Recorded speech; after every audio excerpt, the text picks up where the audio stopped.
He will be a staff for the righteous with which for them to stand and not to fall. And he will be the light of the nations and the hope of those whose hearts are troubled. All who dwell on the earth will fall down and worship him, and they will praise and bless and celebrate with song the Lord of spirits. 1 Enoch chapter 48, verses 4 through 5. The modern world doesn't acknowledge, but is nevertheless haunted by spirits, angels, demons, and saints.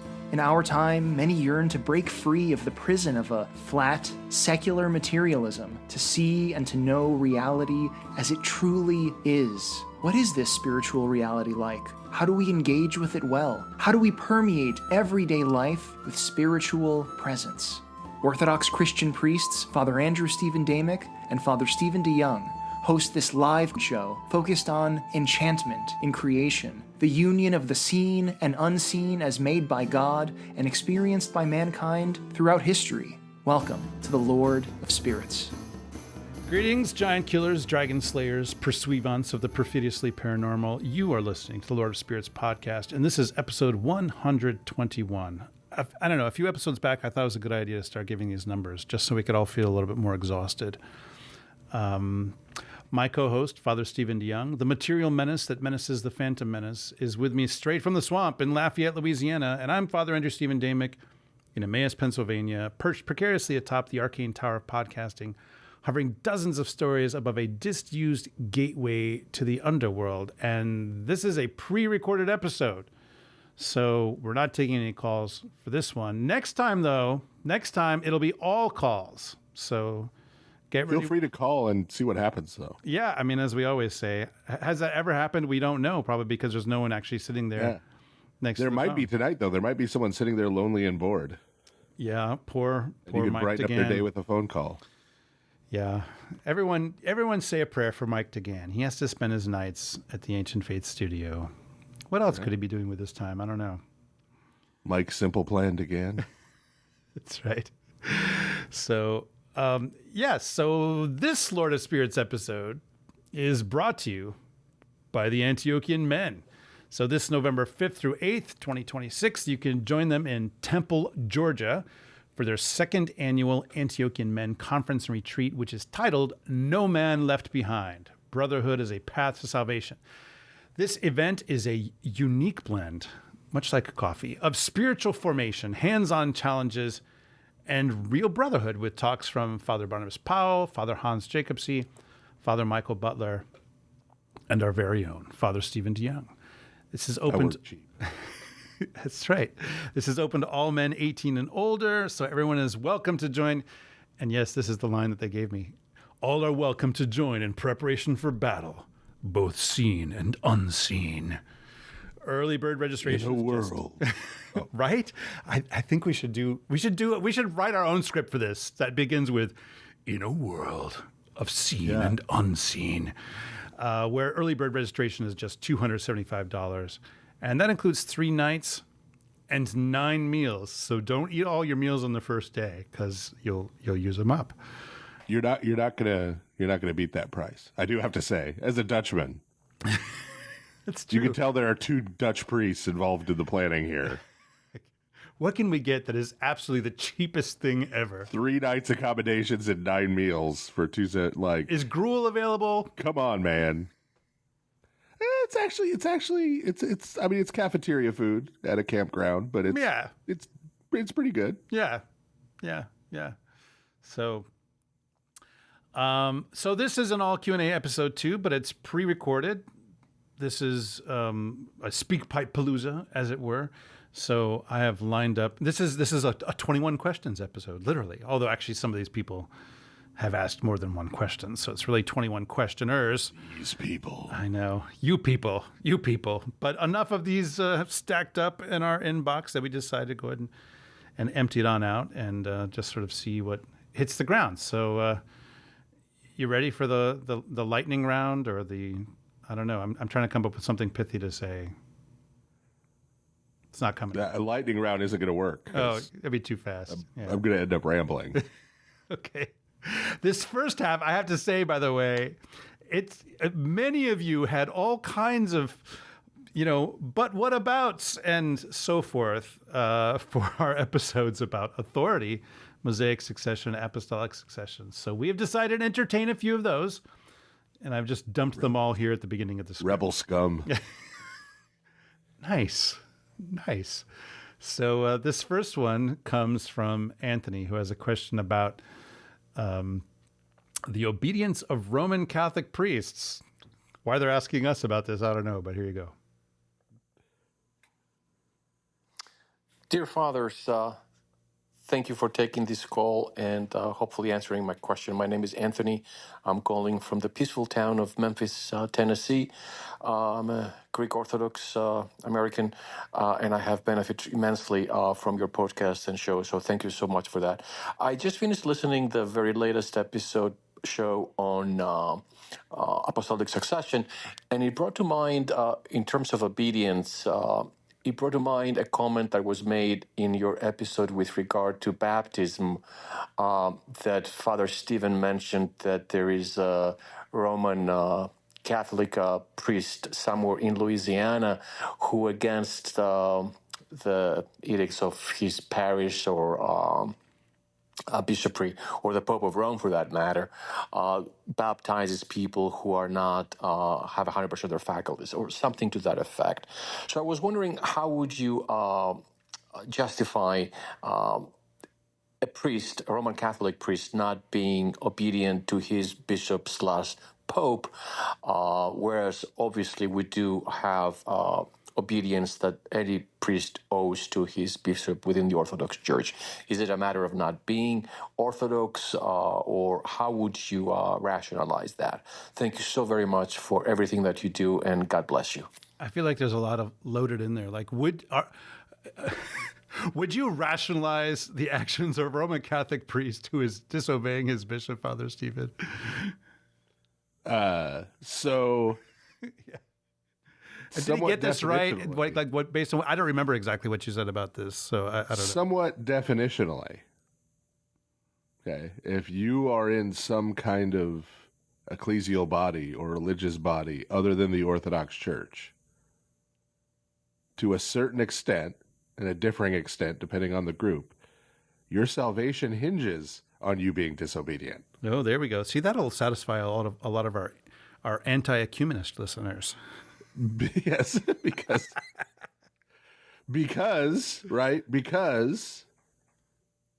the reason why I think, I'll speak for myself here, people should become Orthodox is that the Orthodox Church has correctly guarded and preserved the way of salvation. To varying degrees, other religious bodies have not. Yeah. Perfectly preserved it. Yeah, I mean, this is therefore Orthodox. Yes. Therefore, the guides and authorities in those bodies are not going to 100% lead you down the correct path. And so, to varying degrees, you're going to have to be at least inconsistent with, right? If not, and we talk about this all the time, right? And Roman Catholics are totally cool when we talk about it in terms of Protestants, right? Like, I don't think every Calvinist is going to hell, but I also know a lot of Calvinists, and I know most of them live in a way that is not consistent with the really bad and problematic parts of their doctrine. And that is a blessed inconsistency, right? That is a blessed inconsistency. If you believe something that is incorrect, but you live not according to that incorrect belief, that is a good inconsistency, okay? For me, as an Orthodox priest, the same applies to Roman Catholicism, right? And if you want a quick guide to where are the places where I think Roman Catholics should not follow Roman Catholic doctrine, that would be every place where it's different than Orthodox doctrine. I think everyone on earth should live their life as an Orthodox Christian. That's much easier if you join the Orthodox Church. Yeah. Yeah. I think, based on a lot of the questions that we got, not only in the Facebook group, but emails, and I mean, those two episodes clearly excited a lot of people. There seems to be, and I think, frankly, It's because, as we said in those episodes, I mean, most of our listeners are American, and Americans, like, authority is just a thing we generally have a problem with on principle. Like, it's just inherently suspicious. Anathema. Yeah, exactly. How dare you tell me what to do? So, like, for instance, the assumption behind Anthony's question seems to be that we were just sort of baldly pro-authority. Like, all authority must be obeyed no matter what. Right. It's interesting, even in, even in the book of Acts, right, where the apostles say we must obey God rather than men. They're not saying we must obey the dictates of our own conscience rather than men. It's we must obey God rather than men, which is not an anti-authoritarian thing to say, because, or I should say anti-authority, I don't know. But in any event, it's not anti-authority because the apostles are the authority and they're setting up authorities. They're not saying now everybody needs to work this out for themselves, But yes, the question is the legitimacy of the authority. Just because someone has some kind of title or clerical role doesn't make them have authority from the apostles, authority from God. So, all right. So these next few questions are kind of along some of these same lines. So this one comes from Jonah, who talks about this question in the context of iconoclasm. Good evening, Fathers. I had a question about episcopal authority and obedience. I understand your explanation that a bishop can be factually or even theologically wrong, but still authoritatively correct. But what happens when heresy and authoritative rulings are deeply connected, like the Council of Hieria, which synodally endorsed iconoclasm and ordered the removal of icons? That wasn't just an abstract error, it directly impacted worship. Yet monks like St. Stephen the Younger, who weren't bishops and held no ecclesiastical authority, disobeyed that ruling by keeping and venerating icons, and still they're commemorated as saints. Was this an exception, not the rule situation, where someone like St. Stephen had clarity from the Holy Spirit that justified disobeying his bishop? And if so, how would someone know that it's truly the Holy Spirit guiding them and not pride or personal conviction? I want to understand how obedience and truth interact, especially in cases where the authoritative teaching seems bound up with real damaging error. Yeah, so a number of questions we've gotten about those episodes are exactly along these lines. Like, what happens if your bishop teaches heresy? Which probably at the time, during the iconoclast controversy, the fact that it was a controversy was an indication that not everyone was super certain that it was a heresy or not. There was some question about whether this was a heresy or not. Obviously, a number of the saints gave their lives because they believed that it was, and they were right in doing so. But they were executed. Yeah. They went to their deaths. Right. They didn't. I think that's one of the things. Of the authorities. Yeah, it's rather than like they did not say, "Oh, I'm going to set up a separate church hierarchy." I think that's one of the big things, especially when you're looking at the first millennium and all the various Christological and other kinds of theological controversies, is that the fights were ultimately, in many, when it comes down to who's going to be a bishop or whatever, the fights were over the episcopal see itself, not over, creating a separate church. It was the heretics who largely were known for, if they felt like they had to, creating a separate church. So, I mean, the schismatics like Donatus. Yeah, exactly. So but okay, so what do you do? This is the big hypothetical, although it's hard for me to, I don't know. I as I get older, I'm less interested in hypotheticals, but I understand their value. Hypothetically, if your bishop says, smash all your icons, destroy all your icons, do you say, okay, well, you're the bishop? Okay, so here's the problem. Okay, this will be revelatory maybe to female listeners, but not to male listeners, because here's part of the problem. Men, when they're just standing around, like waiting in line somewhere, waiting for something, go on. They are running through weird fantasy scenarios in their head about what if a guy broke in here and took hostages? What would I do? How would I take them out? Right? Yeah. imagining themselves as like Steven Seagal or something. Yes, men all do this. Yeah. Right? I mean, they often are having arguments with people in their heads. Often it's their wives. Yes, and this is so. This is sort of the theological equivalent, to be blunt. Yeah. That's why we mostly get these questions from male listeners. Yeah, absolutely. What would I do if the iconoclast came and started, right? Oh, no, I would stand up. Okay. So, first of all, come on, guys. Let's set that aside. Okay. It's not a hypothetical. It's a fantasy. Okay. And number two, this caller, I'm not picking on this caller because this caller actually hit on something, right? Because the bad part of this is coming from pride. Okay. You are not St. Maximus the Confessor. You are not St. Stephen the New. Neither am I. Okay. I have nothing to teach St. Maximus the Confessor about obedience. Okay. He can teach me. I have nothing to teach St. Stephen the New about obedience. He can teach me. Okay. But no one listening to this. Okay. And your humble hosts, none of us are these great saints. Okay. We're not. And we're not going to be. Okay? None of you listening, God has not called you to make a heroic stand against the whole church, which has fallen into error. And if you start thinking that way at all, that is what our Slavic friends call prelest. That is spiritual delusion. Okay? You're not called to that. Okay? You're not even called to judge. You're not called to be the one who sorts out which bishops are really Orthodox and which ones aren't. You're not. And you doing that is coming out of pride. 100%. There's no when is it pride and when is it something else. It's all pride. Yeah. That is not your calling. I guarantee it. I also say with confidence, you're not called to be a pillar saint. There are a bunch of other calling. The fact that you're listening to this tells me, right, that that's not your calling. Okay?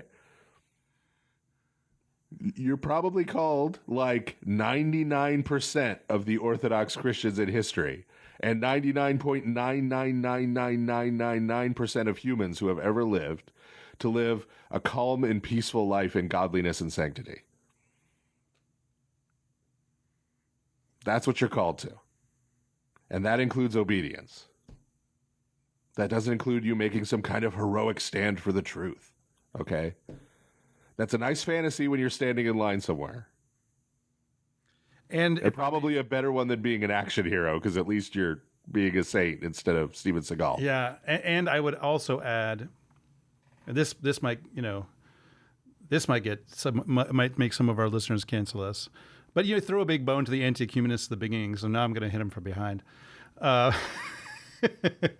lot of people having fantasies about standing up for the truth in the face of the way that your bishop happens to handle the incredibly extraordinary situation of what happens when there's a virus on the loose and killing a lot of people. I saw, like, it's amazing to me. I've seen people refer to, quote, the heresy of COVIDism. I'm like, the what? Of what? Yeah. It's not. It's actually a bunch of guys muddling through, trying to figure out the best thing to do in what was a temporary emergency and is basically over now. So, but here's the thing: if you set out to be the next Saint Mark of Ephesus, you're actually going to be the next Arius or Donatus, and except you're going to be less successful and less famous.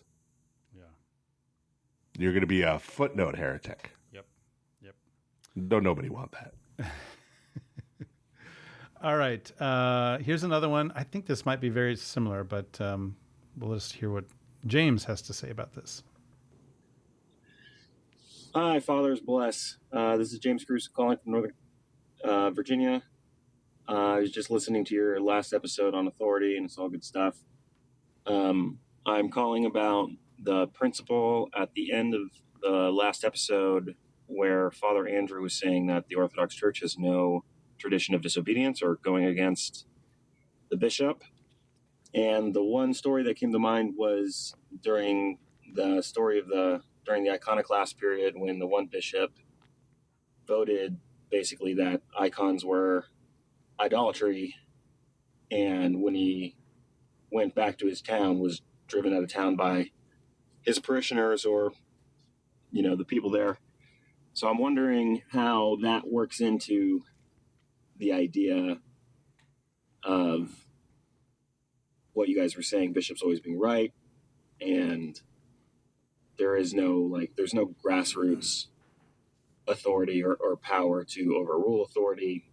So what was going on in that time? Was that just wrong of those people? Was that the Holy Spirit working through a large group of people? Maybe as an exception to the rule, maybe just a one-off? Or is there a different way of understanding that? So, thanks.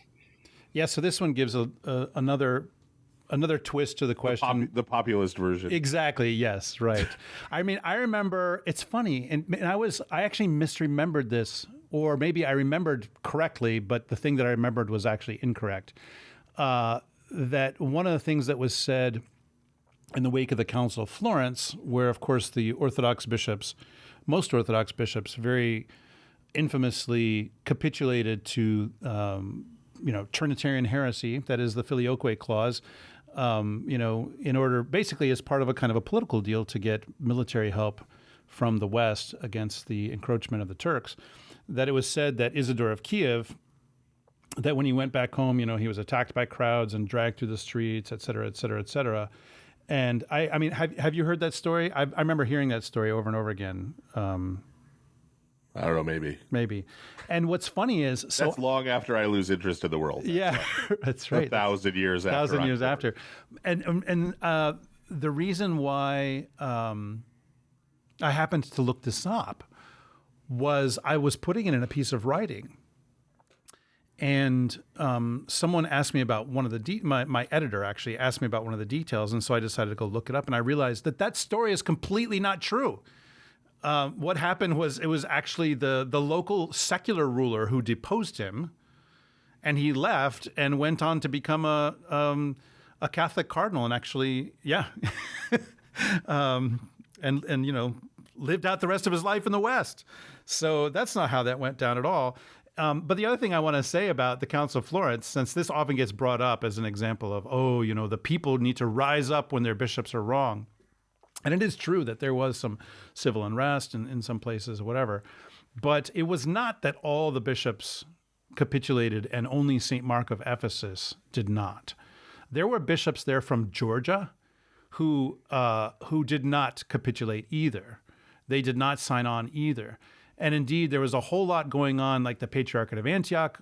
Patriarch of Antioch was not there, but was essentially, he was opposing it. I mean, there was actually a lot of opposition in the Orthodox East. It wasn't like, everybody capitulated, became a uniat, except for this one guy. That is not the actual story, people.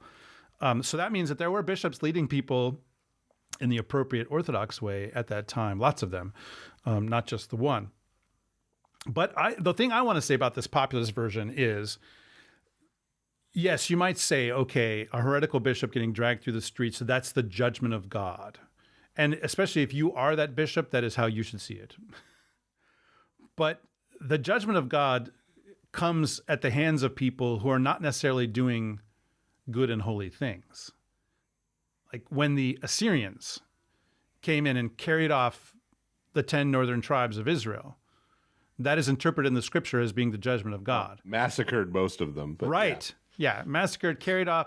I mean, and these are the worst people on earth, the Assyrians at that point. I mean, this is literally like, I think was it Esarhaddon who beheaded a bunch of his nobles and then wore them as some kind of freakish necklace around just to show. Right. This is the kind of people we're talking about. The scriptures do not say that that the Assyrians are good and holy and righteous people.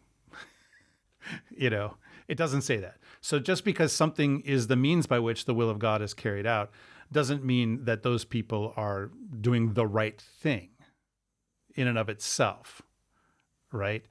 In the case of Isidore of Kiev, who was deposed by the secular ruler of his area, Do we really want to enshrine that as a principle in the Orthodox Church?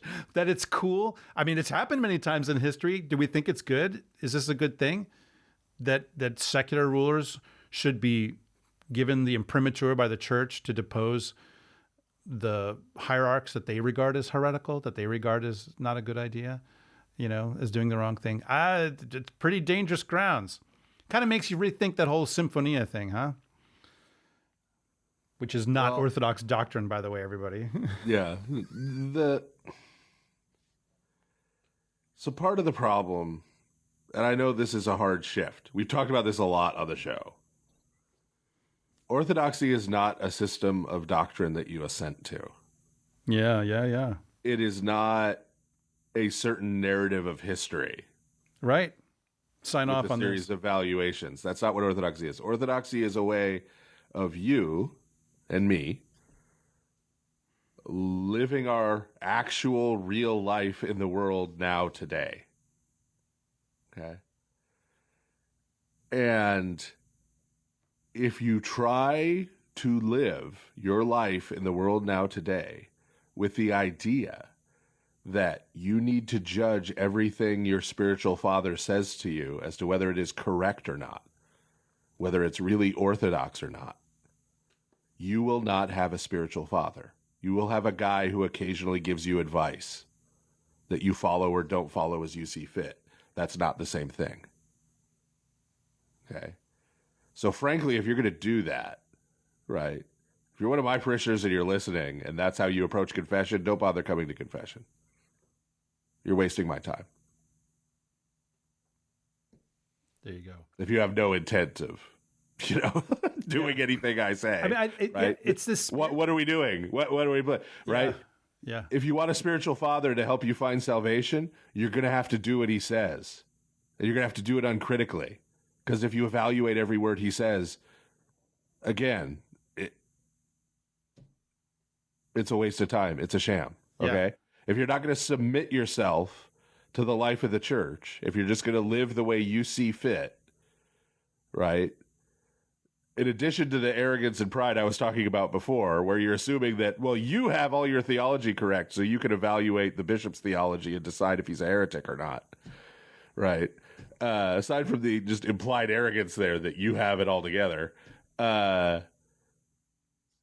you have no guides. You have no guides. You might as well not be a member of the church. Yeah. Because you're not going to listen. You're going to judge. You're going to judge the church. You can't live your life that way. And I don't think any of the people asking these questions want to live their life that way or even do live their life that way. No. They're trying to figure out how to do this thing, which is so different from the way the rest of the world functions. Right. You need to, in your head, you need to make that break of, wait, orthodoxy is not an abstract system of doctrine. The canons are not these abstract principles that I apply. Right? That's not how any of this works. Yeah, I think it's the same spirit that drives the whole, profile picture change. I stand with whatever.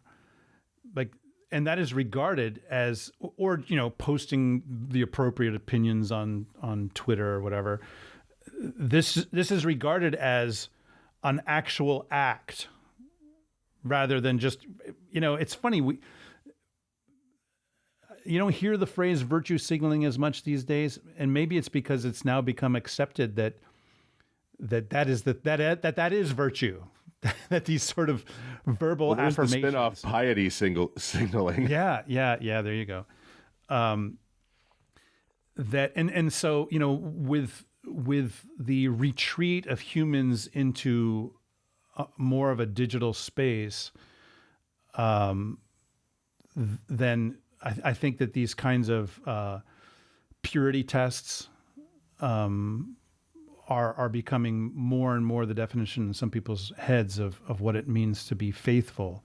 I actually did see... It's just Protestantism. Yeah, there you go. It's faith, not faithfulness. Late-stage Protestantism. You have the right opinions. You believe the right things. You have the right beliefs. Therefore, you're a good person. You're one of the elect. Yeah. I did see a... no works required. I did see a bright a little bit of a bright piece of hope recently, because I saw this survey where they asked a bunch of 8 to 12-year-olds, like, what would they really rather be doing with their time? And the majority of them, even if they had smartphones and access to screens and stuff, said that they wanted unstructured time outside. So there you go, everybody. Parents, people crave touching grass. yes, people want it. But parents, it's a little bit harder. Yes, unstructured time outside, it's a little bit harder. But that's what kids actually seem to desire. One hitch, of course, and we'll have to push back against the world about this, is that in many cases, unstructured time outside for kids is not dangerous because they're having unstructured time outside. It's sometimes dangerous because your neighbors think they should not be having unstructured time outside and may call the police.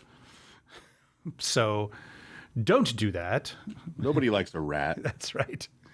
Don't do that. A stoolie. Yeah. So, all right. Our next one comes from Rob, who has a question about the principalities and powers of Michigan. Hello, Fathers. This is Rob, formerly of Kalamazoo, and I'm calling to ask about a conversation had maybe 2 episodes ago with a northern Michigander who denied their belonging to Michigan. And, you know, this broke my heart as a born and raised Michigander. And is this a spirit of rebellion in the powers placed over us? You know, we're implored by Paul to slaves obey their masters. Is this a failure to obey the authority in Lansing put over them? Is this a spirit of rebellion that needs to be repented against? God bless. Thank you. I have to say, I like that phrase, repented against. Imprecatory repentance? Is that a thing? I don't know. I think the Oopers do utter imprecations against the trolls. Oh, well, I think that does happen. I mean, trolls are real, especially in that area. I mean, they have all those, Finnish people up there in the Upper Peninsula. So I'm sure the trolls followed them there from Finland. The question, though, is Lansing the real authority in Michigan? Right? Like, if you've been to Lansing, it's hard to believe. And we all know that there was a pact signed somewhere yielding Western Michigan to the Dutch and Eastern Michigan to the Arabs. So I think those are the actual power blocks we're dealing with. Dearborn is the capital of Eastern Michigan. Yeah. Grand Rapids. And Grand Rapids in the west. Capital of Western Michigan. With the dependencies of Zeeland and Holland. All right. Our next one comes from Father Emmanuel, who is my almost neighbor in Reading, Pennsylvania. Hi, Podfathers. This is Father Emmanuel from Reading, Pennsylvania. I really enjoyed your 2 episodes on authority. They came at a great time for me because we are going through the Gospel of Matthew in our parish Bible study, and we're in chapter 23 right now. So thank you. I have 2 questions regarding some of the things you talked about. One question that a parishioner had during Bible study was what happened to the people whom the Pharisees shut out of the kingdom? If they are unjustly shutting the door of the kingdom against others, is God really going to condemn innocent people for bad rulings made by those in authority? Obviously, God is not bound by his own rules, but I thought it was a good question and I wanted your thoughts. The other question is to push back slightly on your analysis of Roman Catholic hierarchy. I appreciated the criticism of the authority structure and that a local synod cannot do anything without the Pope. Though I am not and never have been Roman Catholic, I don't believe that a diocesan bishop needs the permission of the Pope to ordain a deacon or a presbyter. So rather than saying that their bishops have the authority of presbyters, might it be more accurate to say that all their diocesan bishops essentially function as auxiliaries to their one patriarch? And since this is the show of poor segues, speaking of those Catholics reminds me of an actually that I have for Father Stephen. Pasta does not have any leavening agent, so it's not wet bread. It's really wet enzymes. Shots fired?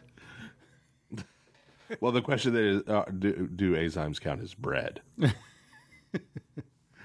I mean, it's commonly referred to as unleavened bread. Yeah, right. So a type of bread. True. There's actually Eucharistic implications there. I mean, this is an old argument. If you're doing the Eucharist with pasta, you're a heretic. You're right out. Yeah, that's for sure. I know those Italians get up to some shenanigans, but I don't think even they do that. Right. You know, the thing that occurred to me about his second question about are Roman Catholic bishops, should we just define them as auxiliaries? I mean, that was not the basis on which you were making the comment that you made about them really just having kind of almost presbyterial authority rather than truly episcopal authority. Because they can be, you know, the Pope can unilaterally assign or depose any bishop in the Catholic Church anywhere, and has immediate jurisdictional authority in every single parish. Right? If he walks in the door, he's the boss. The local bishop is not the boss. He could make that particular church a part of his see and remove it from the bishop's diocese. Right, exactly. You know, unilateral. But one thing I wanted to point out, and this might be a spicy take, is that, and a lot of Orthodox may not really realize this, but if you actually read all of the canons from the ecumenical councils that pertain to episcopal authority, you will not see defined anywhere in those councils. Now, certainly a number of the autocephalous churches have made these definitions themselves, but the ecumenical councils have no space in them for auxiliary bishops. It's not a thing, actually, in the universal canonical tradition of the Orthodox Church. Well, I think the argument would be is that it's basically an evolution of the office of chorepiscopos. Chorepiscopos, right. Yeah. Right. Yeah, and honestly, it doesn't even quite match what Father Emmanuel was saying, because auxiliaries in the Orthodox Church, they can ordain, but they don't have the authority to decide to ordain on their own. Like they're I don't think Roman Catholic bishops do either, for the record. Does it have to? I don't know the process. If it has to actually. So I don't know all the ins. I don't know all the ins and outs, but I have received Roman Catholic clergy into the Orthodox Church. Yeah. And while their resignation is processed through the local diocesan bishop, it actually goes to Rome. I know that Rome. Now, I'm sure the Pope himself isn't handling all of those. Yeah, I'm sure he's got an office somewhere. He's got an office. He's got secretaries. But they're doing it in his name, right? Yeah. Like, well, and even it's his office ultimately. Even the Vatican has to approve elevations to the rank of Monsignor. You know, that has to go through. I think if a priest resigning in southern Louisiana has to go through the Vatican, I find it hard to believe that that the Archbishop of Lafayette can just ordain whoever he wants, whatever he wants, with no. Yeah, maybe he can, but the idea of a bishop that does not actually have territory that he is the sole governor of. That's not in Orthodox canonical tradition. That's why I sometimes will say auxiliary bishops are not really canonical. They're more like a chorepiscopos, which is kind of a fuzzy thing anyway. Titular bishops are technically canonical, but kind of hilarious because they officially have a territory, but there's nobody in that territory. They're nowhere near it. Yeah. Right. And they're not in it. Yeah, exactly. So for those who don't know, chorepiscopos, that's the bishop of the chora. The chora was the sort of farmland or countryside around a city. Country bishop-ish. Right. So you'd have a city in the ancient world, and then obviously all the agriculture for that city is taking place in the lands around it, and there are little villages and stuff around it. Right. So, for example, you see this in the New Testament. You've got Jerusalem, the city, but then outside you've got like Bethany. You've got these little villages, right, that are part of these farming communities. And so in the ancient church, you have the bishop of the city, and you only have one bishop per city, right? But he would have sort of under him a chorepiscopos who was over that territory outside the city walls, right? Like the countryside, all those villages and those kind of things, right? And so just for practical reasons, right? The bishop of, say, Antioch wasn't able to go and visit all of those little village churches, and right, he had a whole city worth of church to deal with. So that's what a core episcopos sort of was, and that's why I was saying an auxiliary bishop is kind of an evolution of that. Yeah. In that, yeah. It's sort of a bishop now has a canonical territory that he cannot fully oversee by himself, and so he has. Yeah. What's weird about auxiliaries in our day is they give them titles of towns or cities that are inside the diocese of the ruling bishop, and Right. but they don't actually have, sort of episcopal sovereignty over that city that they have the title of. It's just a title. But yeah, so it's kind of, again, like it's a weird role. I mean, I have worked very closely with a number of auxiliary bishops, and I often say that it is the worst job in the Orthodox Church because it has lots of responsibility, but often no real authority. They're always having to look, to someone else to say, is it okay for me to do this? Which, that's the norm for like a parish priest, but it's all very clearly laid out. No one expects the parish priest to be the bishop. People do expect that of auxiliaries, but they're not really the bishop. They're a bishop, but not really the bishop. So it's kind of a difficult, very difficult role to live with.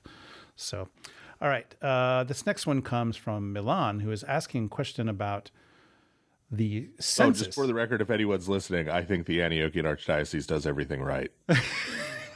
I don't know what Father Andrew was just talking about. Absolutely that whole right. spiel. I'm just speaking historically. Somebody doesn't know what side their bread is buttered on. Anyway. Here we go. Yes. Okay. So this next one is from Milan, and not the city in Italy, but the Serbian name. I'm sure I don't know this fellow is Serbian, but it is a Serbian name, and he has a question about the census that Moses took. Fathers bless. This is Milan from Toronto, Canada. In the book of Numbers, the Lord tells to Moses to take a census of the children of Israel cutting through the desert, counting only 20-year-old males and older. And the numbers that come back are quite substantial, 40,000, 50,000 per tribe, or 20,000 for Levites. So in total, if we count women and children, that's probably over 1 million people walking through the desert. So if it's possible, I would like you to provide any commentary to that if possible. Should we take that literally, or should we take that like a narrative that's changed over time? Any comment would help. Thank you so much. Yeah. So what's with those numbers in the Book of Numbers, Father? This is not something I've ever studied at all. Are they symbolic? Somebody doesn't want to wait for my Numbers Bible studies to get released on Whole Counsel of God, I see. It's true. I mean, it's going to be a while. Are you in Numbers yet in real time? Yes. Yeah. Oh, yeah. Yeah, we're getting toward the end of Numbers in real time. Yeah. I think we're still in Exodus in what's getting released, so that tells you how far ahead we are right now. Yep. There's a lot of, the lobe on the fatty liver bits in between that has to be covered. Yeah. Yes. Not to mention the dimensions of various tabernacle furnishings. Indeed. Yeah. So I know we've talked about this before, but the first problem you have with trying to take biblical numbers literally is which ones?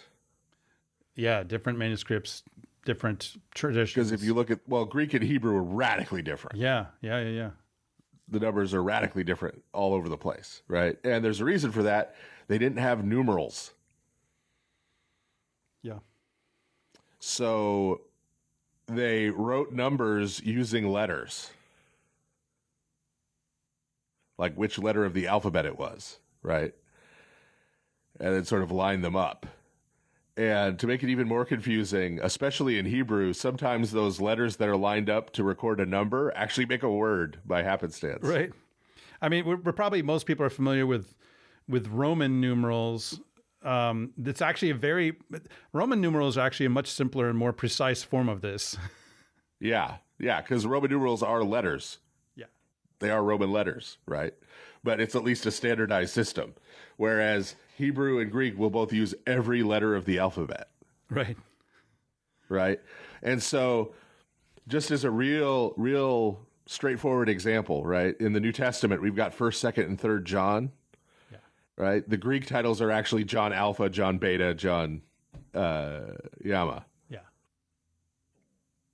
So, and when you're just doing that, okay, we go, yeah, A, B, C, 1, 2, 3. Yeah, we get it, right? Jackson 5, whatever. Is that our first? But Jackson when you're 5 recording reference? like 853,212, right? right, with letters, right, and so that's why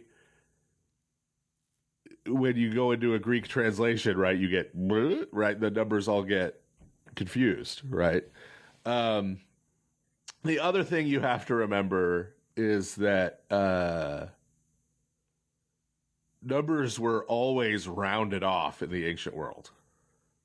So, for example, we'll see if Father Andrew knows this.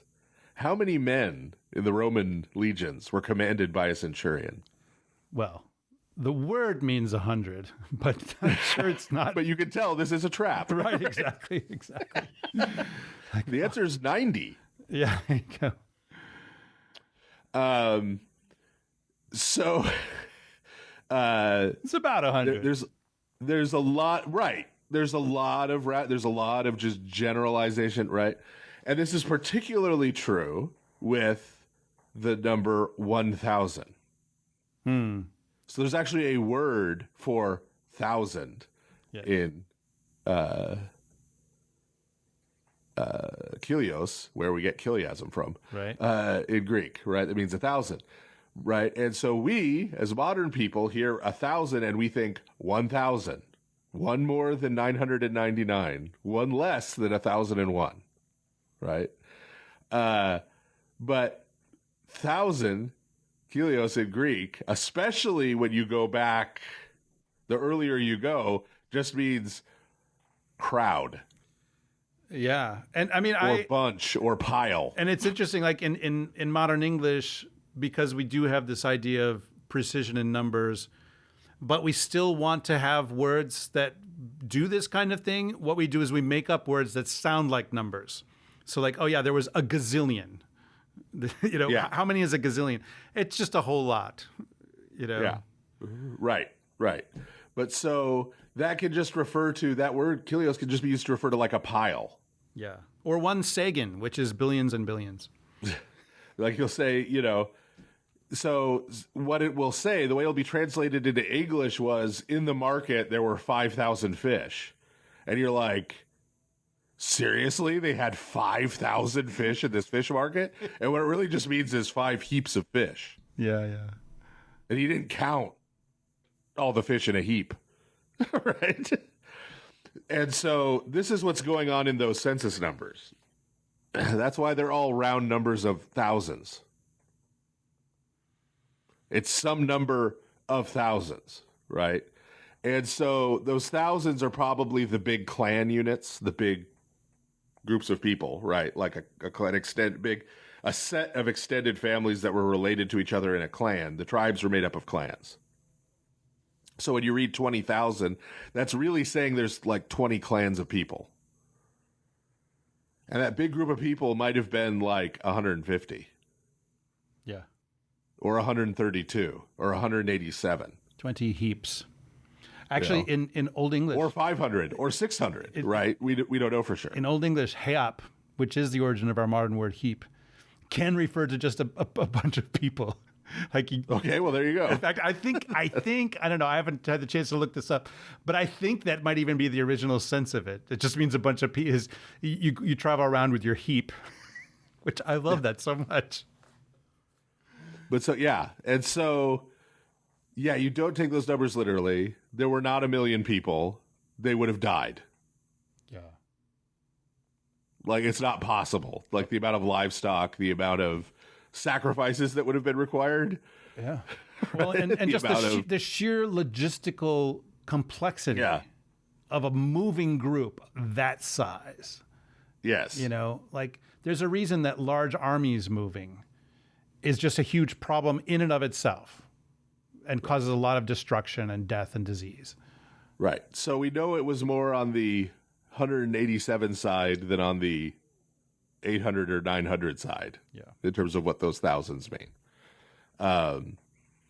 But so what that gives you, and so the bigger thing is the numbers in this passage and in other passages are never what the text is trying to communicate. The purpose of the text is not to tell you the precise number of people there were in each tribe. If it was, it wouldn't be rounded off to the thousands, would it? I mean, it doesn't just so happen to always be perfectly rounded off to the thousands. Yes, that's right. It gives you the relative size of the tribes, which becomes important for various reasons as the story unfolds. The fact that Numbers begins and ends with the census, you have a generation that came out of Egypt that gets numbered at the beginning. You have the next generation after they've died off that gets numbered at the end. Gives you an idea of the respective sizes of those generations, right? You can compare the numbers, bigger, smaller, right? And that's a key part of what's going on in the book of Numbers. And then it's also related to those respective sizes are then also related to, I mean, directly in the text there, the Torah, to the land that's granted to the different tribes in the different places. And then with the Levites, it gets even more particular because the particular Levite clans within the tribe and families within the clans get assigned particular duties vis-a-vis the tabernacle and later the temple. So... All right. Well, for our last question for this half, a query that is related to these issues of, manuscripts and such. So this is Rachel with a question about the Codex Sinaiticus. Hi, my question is about Codex Sinaiticus. Why do we say that German guy Tischendorf discovered, in hands and air quotes here, discovered it when it was clearly in possession of St. Catherine's? Also, it's cool that we have, a really old text, but, does it really matter? You can make a critical edition with it, but the received text is the text that has authority, right? So, I'm in the Greek Orthodox Archdiocese of America, so the text that has authority is the one that we read in that church. Does it really even matter? And then also just, a question about language, I know Hebrew was the first language, but the Hebrew text is not the text that we read in the church. It's the, whatever version of the Septuagint or the New Testament that we have. So I guess, what is the point of learning, Hebrew to read that? If that text has no authority, I was just curious your thoughts on that. Thanks so much. Bye. Yeah. I mean, the first bit I think is the easiest one about Tischendorf. Yes, obviously he did not discover it in the Codex Sinaiticus in the sense of no one knew where it was, but probably. Whoa. Whoa. I mean, it is. He kind of did. Yeah, I mean, it seems like it wasn't really getting a lot of attention there at St. Catherine's. Well, no. So here's the thing, right? Here's the thing. People don't realize how new archaeology is. Right. Yes. Even antiquarianism itself, yes. The idea that old things is are a valuable. very new thing. So it is true, right, that he found a bunch of leaves of Codex Sinaiticus about to be burned there. Right. Not because there was something wrong with them, because they were leaves that fell out of an old book, an old Bible, and so you dispose of those by burning. Yeah. It's the discovery of the sense of you guys don't know what you have. Right. Right. Because the monks, this is a really old Bible that's falling apart. Make a new copy of it. And then dispose of that one properly by burning it. Right? Yeah. So he discovered it in the sense that he recovered it as an artifact, as an antiquarian artifact. Yeah. Right? Yeah. And then gave it as a gift to the Tsar, by the way. The way that book got out of Orthodox hands was that after the Russian Revolution, the government was broke because the German Revolution failed, and so they sold it to the Brits. Yep. But yeah, and Codex Sinaiticus, by the way, is entirely in Greek. Right. Yep. And it's one of the things she even kind of made the argument there, which is completely mistaken, and we'll dismantle here in a second. But yes, this is the more important part. But yeah. The argument that, all these people are like, oh, Codex Sinaiticus, it doesn't matter for the New Testament, Textus Receptus or whatever, right? Whatever they want to say is the official text. It's like, yeah, okay. Where do you think we got our text of the Greek Old Testament?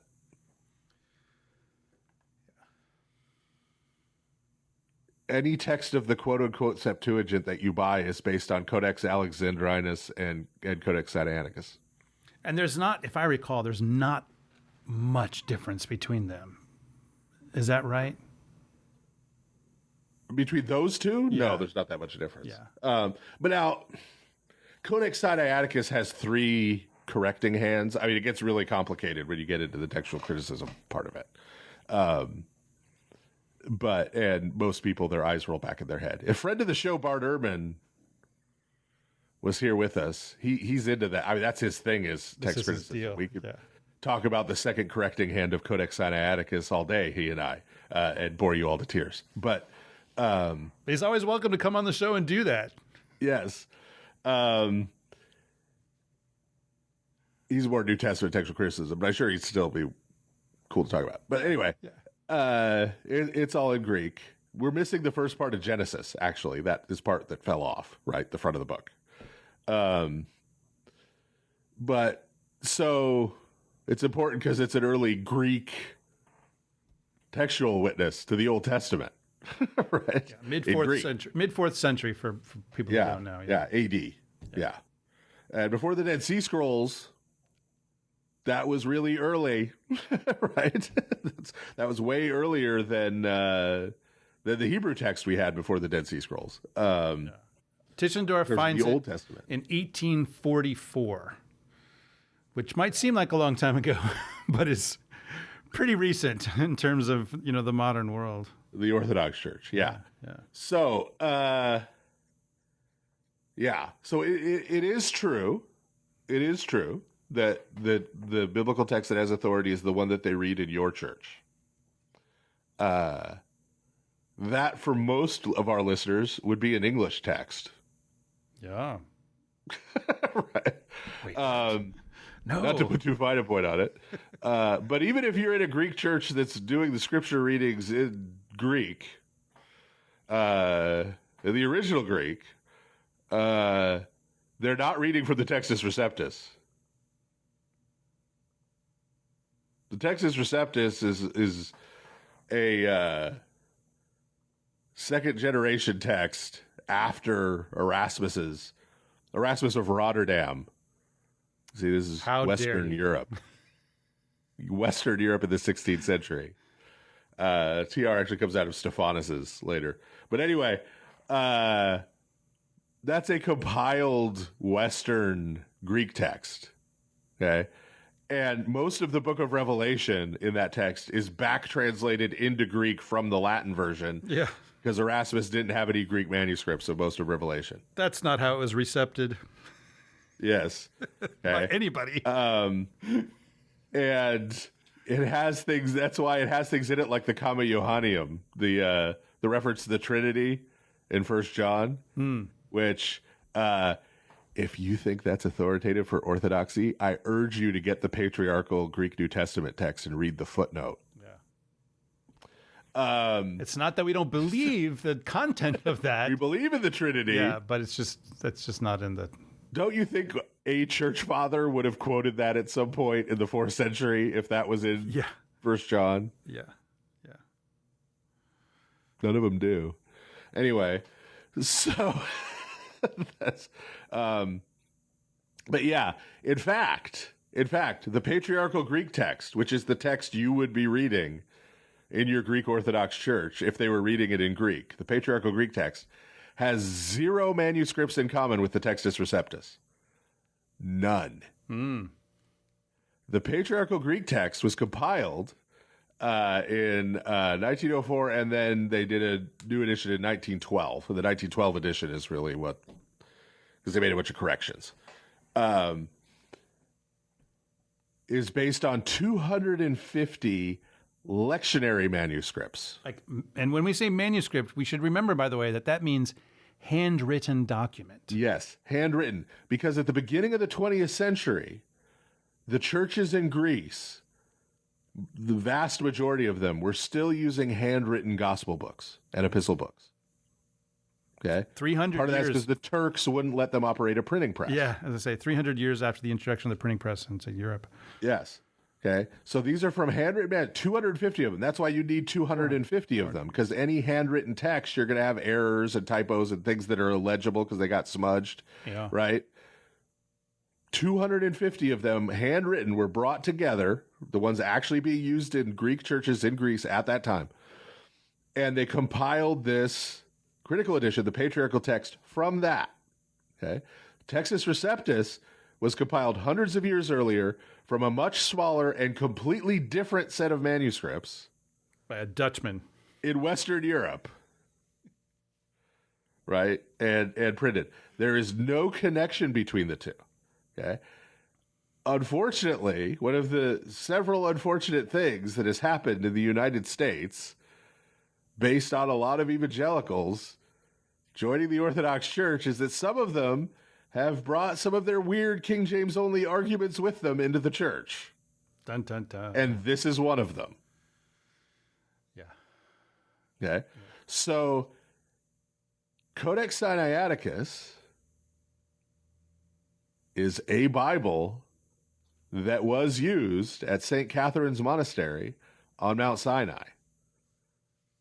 Meaning it was the authoritative text at St. Catherine's Monastery on Mount Sinai. It is an Orthodox Bible. All of these manuscripts that Martyrdom writes about, when he talks about text criticism of the New Testament, those are Orthodox Bibles. Okay. They're all Orthodox Bibles from different places and different times in the Orthodox Church. So they are all part of our tradition. Even with their There is no single authoritative text of the Old or New Testaments in the Orthodox Church. We don't even all have the same books of the Old Testament. Right. and as I've said many times, the Septuagint, right, as a collection of specific books in Greek and a particular Greek text, does not exist. That is not a thing that exists. Yeah. I mean, if it did, Codex Sinaiticus would be it. Right. By the way. Right. And I mean, and it's interesting that people talk about the Septuagint in those terms, but like pick up any good translation of it. And by that, I'm referring to like, you know, a scholarly translation or one that has some academic apparatus in it. Right. And read the introduction and just see what it says about the manuscript basis for what they're doing. It's not like they picked up this single book from somewhere that was handed down from on high and sat and translated that book. It is a compilation of lots of different things, and not just different books, but different parts of books being kind of merged together because, like, okay, we think this manuscript has this part correct and this or better, you know, or whatever. That's the way that a Bible is. That's how Bibles work, printed here in the 21st century. And it's frankly the way that they worked when they were all just being hand copied, right? Yeah, if you were hand copying and you're looking at the original and you can't tell what it says, what do you do? Yep. You look at something else if you got it. Or it looks weird to you and you think there's an error, you go and find another copy and you compare. Or if you don't have something else. Guess what? You just did text criticism. Yeah. If you don't have something else, you might say, oh, this seems wrong. I'm going to fix the spelling here. Yeah. You know, that's totally. You've made a conjectural emendation. There we go. Yeah. Now, in terms of Hebrew, why learn Hebrew? Since I'm not afraid of ticking off the Greeks. The Greek Old Testament, neither the Greek Old Testament nor the New Testament are written in Greek. Dun, dun, dun. Koine or Kini Greek does not exist. It is not a thing. We'll get back to that in a second. The Old Testament in Greek is a translation. Okay? It is a translation from another language. As a translation from another language, right? If you don't know the language it's translated from, if you can't read the original, right? It's not that the Greek translation is meaningless. It's a good translation, right? And we believe that some of the choices that were made and how it was translated even, right, reflect important insights and important spiritual wisdom. But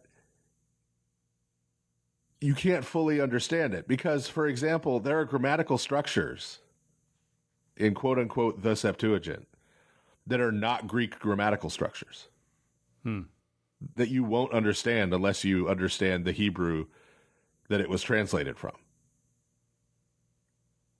Okay.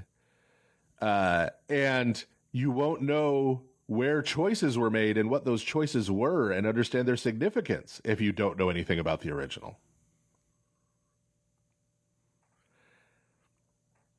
And also, the original is the original. Yeah. I mean, it doesn't... And this is not something that the Orthodox Church doesn't acknowledge. The Russian Synodal Bible, the Old Testament, is translated from the Masoretic text. That's right. For all of you anti-MT people out there. Right? So there's a lot of ridiculous urban legends. I think it should be underlined also that, like, that doesn't make it some kind of secret code that unless you know all these languages, you can't possibly receive any benefit from the scripture. No, right. You're hearing it in English. Right. You can understand it in English. Right. That's right. But that's different than saying, you know, that we do this weird thing where now, again, this King James only thing where now the English is more authoritative than the original somehow. I mean, it would be so nice if that were true, but just out of my sense of English chauvinism. But so in terms of Koine or Kine Greek not existing, I continue to throw out the challenge I've always thrown out about this. Name one other text written in that Greek. The Apostolic Fathers aren't written in that kind of Greek. They're written in actual Greek. Philo wrote in actual Greek. There is nothing except the New Testament that's in that version of Greek. Okay? It's not the common Greek spoken by the people. It's the Greek spoken by a very particular set of people who had Hebrew and Aramaic as their first language. So the Greek of the New Testament is to actual Greek, the actual Greek language at the time, as Yiddish is to German. Okay? It is a Jewish dialect of Greek, used by Jewish Greek speakers. And so it is full of what are called Hebraisms. It's full of grammatical structures and turns of phrase and things that mean nothing in Greek. If you don't understand the Hebrew, you will misunderstand them. yeah. Okay? Part of how you get Protestantism, a big part of how you get like Luther's reading of St. Paul, is translating terms that St. Paul uses or that the New Testament in general uses according to their pagan Greek meanings. Ideas like propitiation and sacrifice and those kind of things, rather than their Old Testament meanings. Yeah. In the original Jewish and Hebrew context. Okay? Yeah. So you want to get Protestantism? Because that's how you get Protestantism. All right. Well, by pretending it's real Greek. On that note, we will wrap up this half and we'll take our first break and we'll be right back on this all pre-recorded Q&A episode.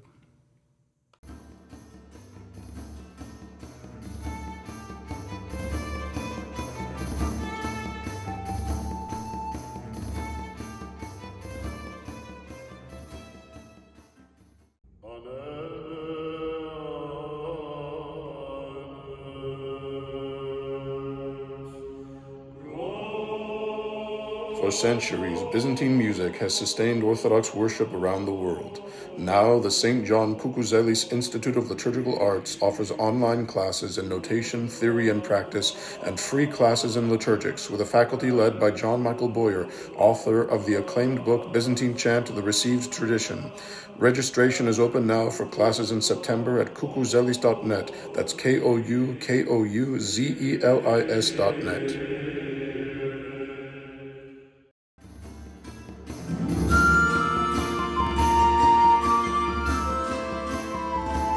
And we're back. So we just spent, I don't know, more than an hour of your life answering various questions, a number of them related to our episodes on authority that we did earlier this year. And now we have a cornucopia of different kinds of questions. So our first one comes from Clint, who has a question about the fall of angels and also wonders, one of those perennial questions that all of us have, who is Moloch? Hello, Fathers Bless. My name is Clint, and I have a question about the Five-ish Falls episode. And my question was kind of like a where are they now and who's left kind of deal. And so I looked on the Facebook group chat first for the answer. And so there is that question. But then while I was looking for the answer on the Facebook page, I saw that people were saying that the angels all fell at the same time, but that we experienced it at different times. So I was wondering if you guys could clarify that. And then lastly, unrelatedly, my question is, who is Molech? Why does he think that's unrelated? It's all related. It's all related. Everything is one, man. That's like Heraclitus. Get out the cork board and the pins. That's right. It's all connected. Yeah, I think we've addressed this a number of times in the past, but just to reiterate, time works for angels differently than it does for us. Or the thing that we call time, which I know you're going to say is just a complete illusion, Father, along with space. They don't have that. They have something else that they call time. And, obligatory plug for George Mansourides' book, Time and Man, which kind of goes into all this stuff, the way that it works out in the Church Fathers. But I think that, Clint, basically you have it roughly correct, that from one point of view, you could say that the angelic fall kind of happens all simultaneously. But then from a human point of view in history, there's various points at which there are falls. But I think it's important to reiterate that by fall, we don't mean turned to evil, but rather, being thrown out of heaven. Like we mean it a little bit more literally than just, a sense of going bad. Because like the fall of Adam and Eve is a fall down the mountain, so to speak. The expulsion from paradise. Yeah, it's the expulsion from paradise. It's not where they sinned. It's where they're thrown out. Or the fall of the devil, right? He's clearly, if you're going to think it in terms of linear time, he's turned to evil at some point, and then after that point, he's thrown out of heaven. Yeah, if there are indeed points of time like that for the devil. Right. In his own experience. Right. It's a point of view problem. Humans, we have a certain point of view in this life, and that's what we've got. Occasionally we get time is glimpses. Not a thing that has material existence. Yeah. It is not absolute. It is an element of human experience. Yeah. Okay, so Moloch, this is the child sacrifice god, yeah? Yeah, I'm assuming. I mean, he might have been making a howl reference. I don't know, but I'm assuming he means the one in the Bible. Yeah. Moloch. Yeah. I've seen, maybe you could flesh this out if you know something about it. I'm sure you probably do. I've seen people say that some scholars will say that this was not a real deity that was actually being worshipped, but it's just a term that shows up in the Bible, or maybe a conflation with some other deity. I don't know. I don't have my dictionary of deities and demons in the Bible right in front of me. The reason they do that is that Molech is essentially a participle based on word Melech, right, which is king. Yeah. And so Molech would be like he who rules or he who exercises kingship, right? And so that could be a generic term, right? Just like El and Baal or Baal, right, could be generic terms that mean God or Lord. Yeah. But they also, in Canaanite, right, stories refer to particular beings, right? And so Molech, the same thing. Yes, it could just be ruler or rulers. In fact, we were just talking about the Greek translation of the Old Testament. There's a couple places where they translate it. Oh. Instead of transliterating it. It says, don't offer your children to the rulers. the Greek. So there's a place where if you don't know the Hebrew, you won't know what's going on, right? Like, what does that mean? Offered to the rulers. What? Yeah. Like for military service? What are they talking about? No janissaries. Yeah. And so, yes, this is referring to a particular Canaanite deity, but in general, again, it's not used specific, in the sense that, like, when there are commandments not to sacrifice your children to Molech, that doesn't mean like it's okay to sacrifice your children to other pagan gods, right? Right. That means any of them, right? Like, it's a broader based, right? All those who work with dairy products, right? It's across the board, right? And so beyond just a particular Canaanite deity, right? There's in Phoenician practice, for example, we know, and we actually do know this, despite modern apologists, and sorry Lebanese folks who want to see yourselves as Phoenicians, they sacrificed a lot of their children to demons. Okay. Yeah. Yep. So this was a common practice, and frankly, the Bible is usually talking more about, is more concerned with condemning the practice than it is about describing any particular deity, Canaanite or Sidonian or whatever, to which the children were being sacrificed. It's more concerned with stopping the child sacrifices. Yeah. Yeah.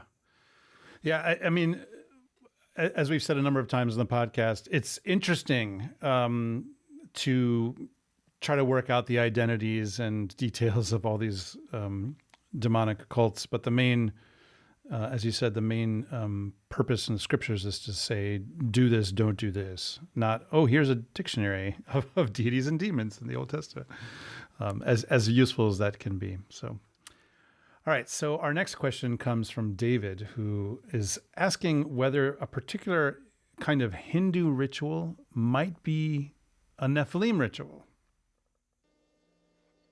Hello, fathers. This is David calling from Huntsville, Alabama. I'm a local Orthodox Christian here, attending St. Michael the Archangel Serbian Orthodox Parish. Love the program. Thank you guys so much for what you do. Just had a question about the Hindu ritual of Maithuna, Maithuna, in which a Hindu couple will call upon Shakti and Shiva, asking that they might be embodiments of those two deities. And I was wondering if this is a continuation of the Nephilim ritual, and if not, what it is considered, and why it wouldn't be considered a continuation of that. And if it is a continuation of that, what we are supposed to do about it. Just pray? Do we, raise awareness with our fellow Christians, or, how do we approach something like this that's still going on in our world? Again, thank you for everything you do. And yeah. So, had you heard of this one before, Father? Maithuna? Yeah, variations of it, yeah. Yeah. I mean, I had heard of it, but I'd never really looked it up.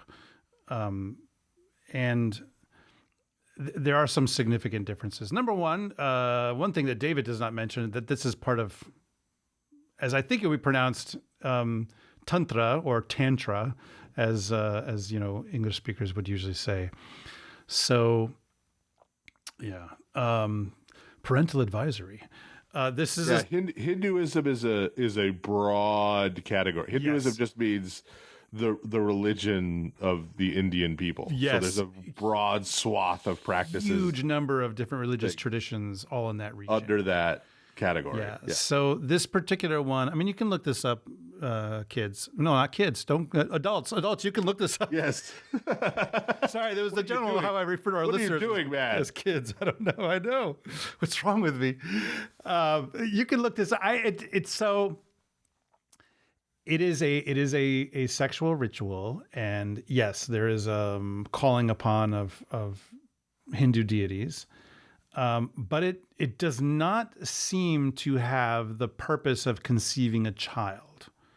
And the reason I say that is, at least based on the summary that I have read, being a non-specialist in this field, very much a non-specialist, that in the summary it notes that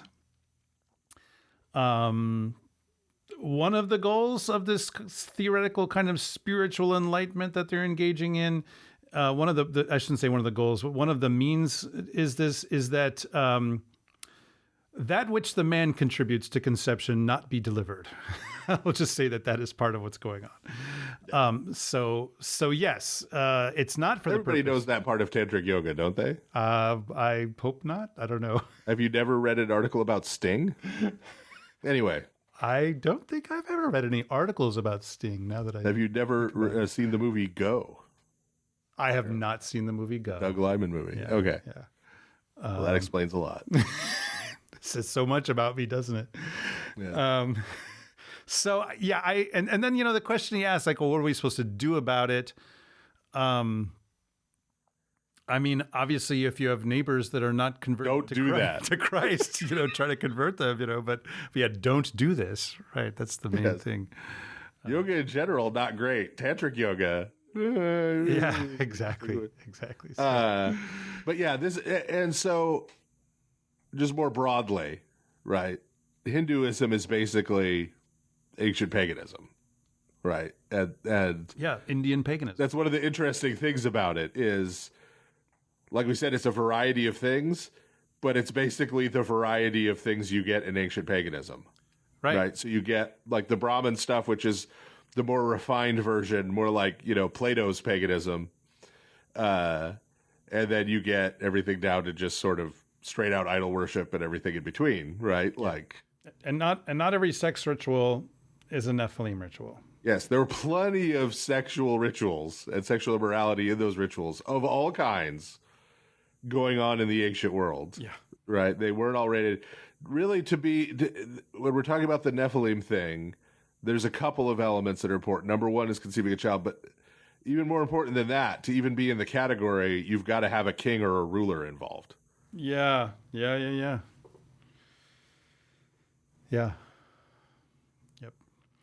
All right.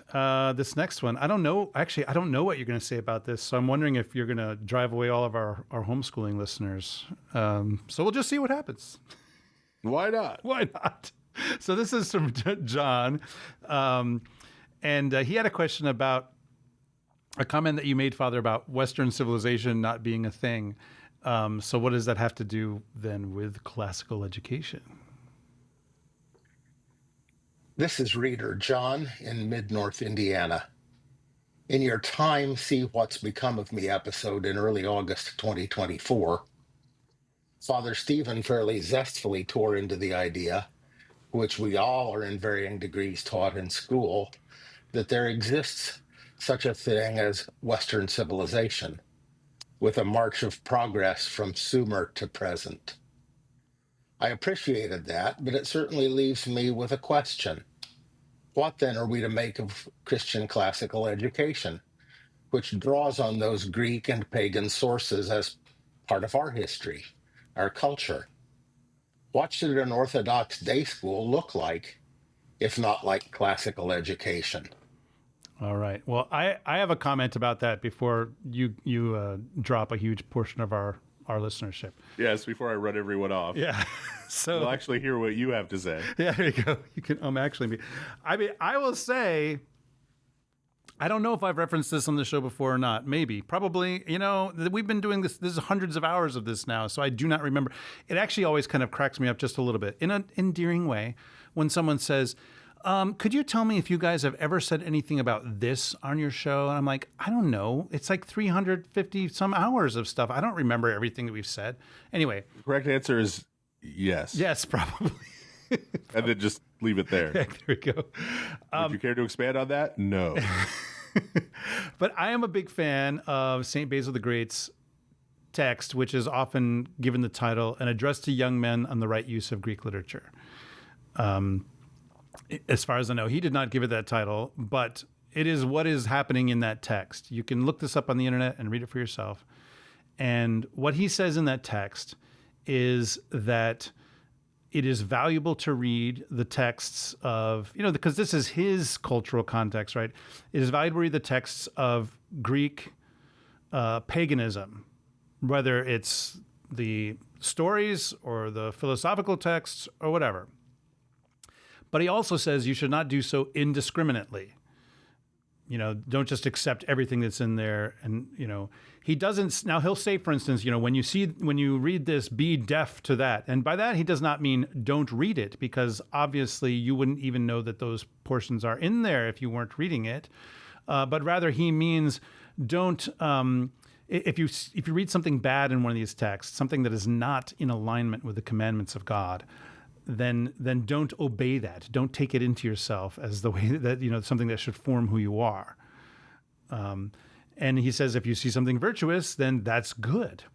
And he demonstrates how to do this from this text itself that he wrote, because it is full of classical references.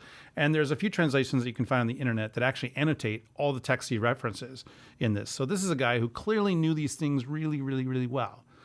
So that means we have a very good, strong patristic witness to the idea of, don't be a Puritan about these things. Don't just say, oh, it's all just, that's from those pagans and, just burn it with fire. But rather take what's good and leave what's bad. This is the original bee, the bee. In fact, he uses the image of the bee, the bee who gathers what it needs from the flowers and takes that back to the hive and leaves behind whatever it does not need. And I mean, the subsequent question of what should an Orthodox Christian day school look like?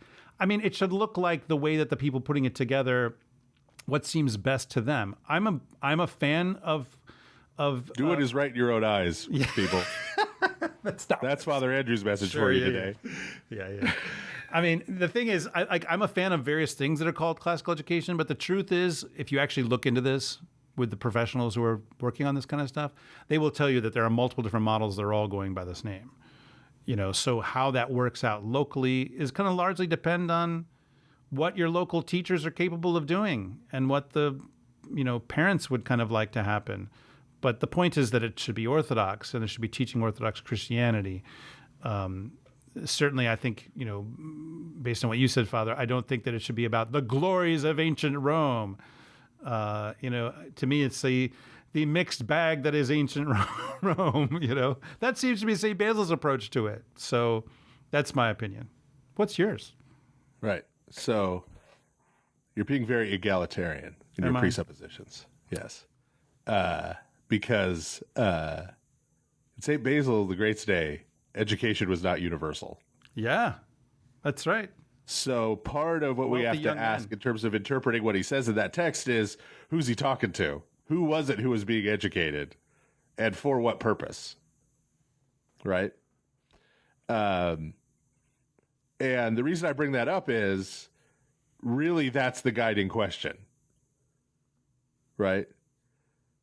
If you're talking about educating your own children or the children of your community, to what end? Right?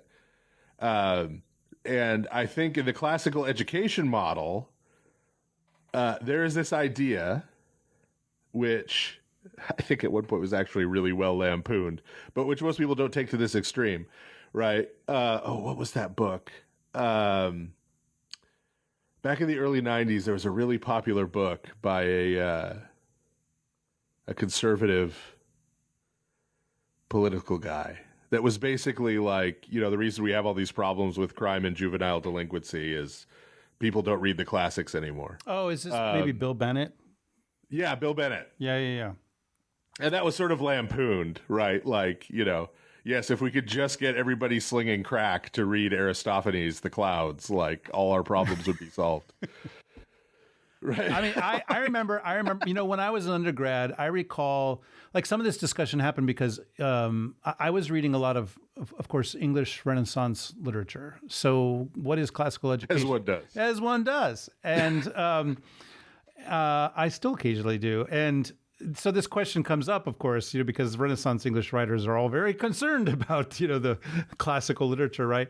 But I remember the professor at one point saying, there was this idea, especially in the 19th century, that education, if we have universal education and all of these things, that will bring, virtue and world peace and all this kind of stuff, right?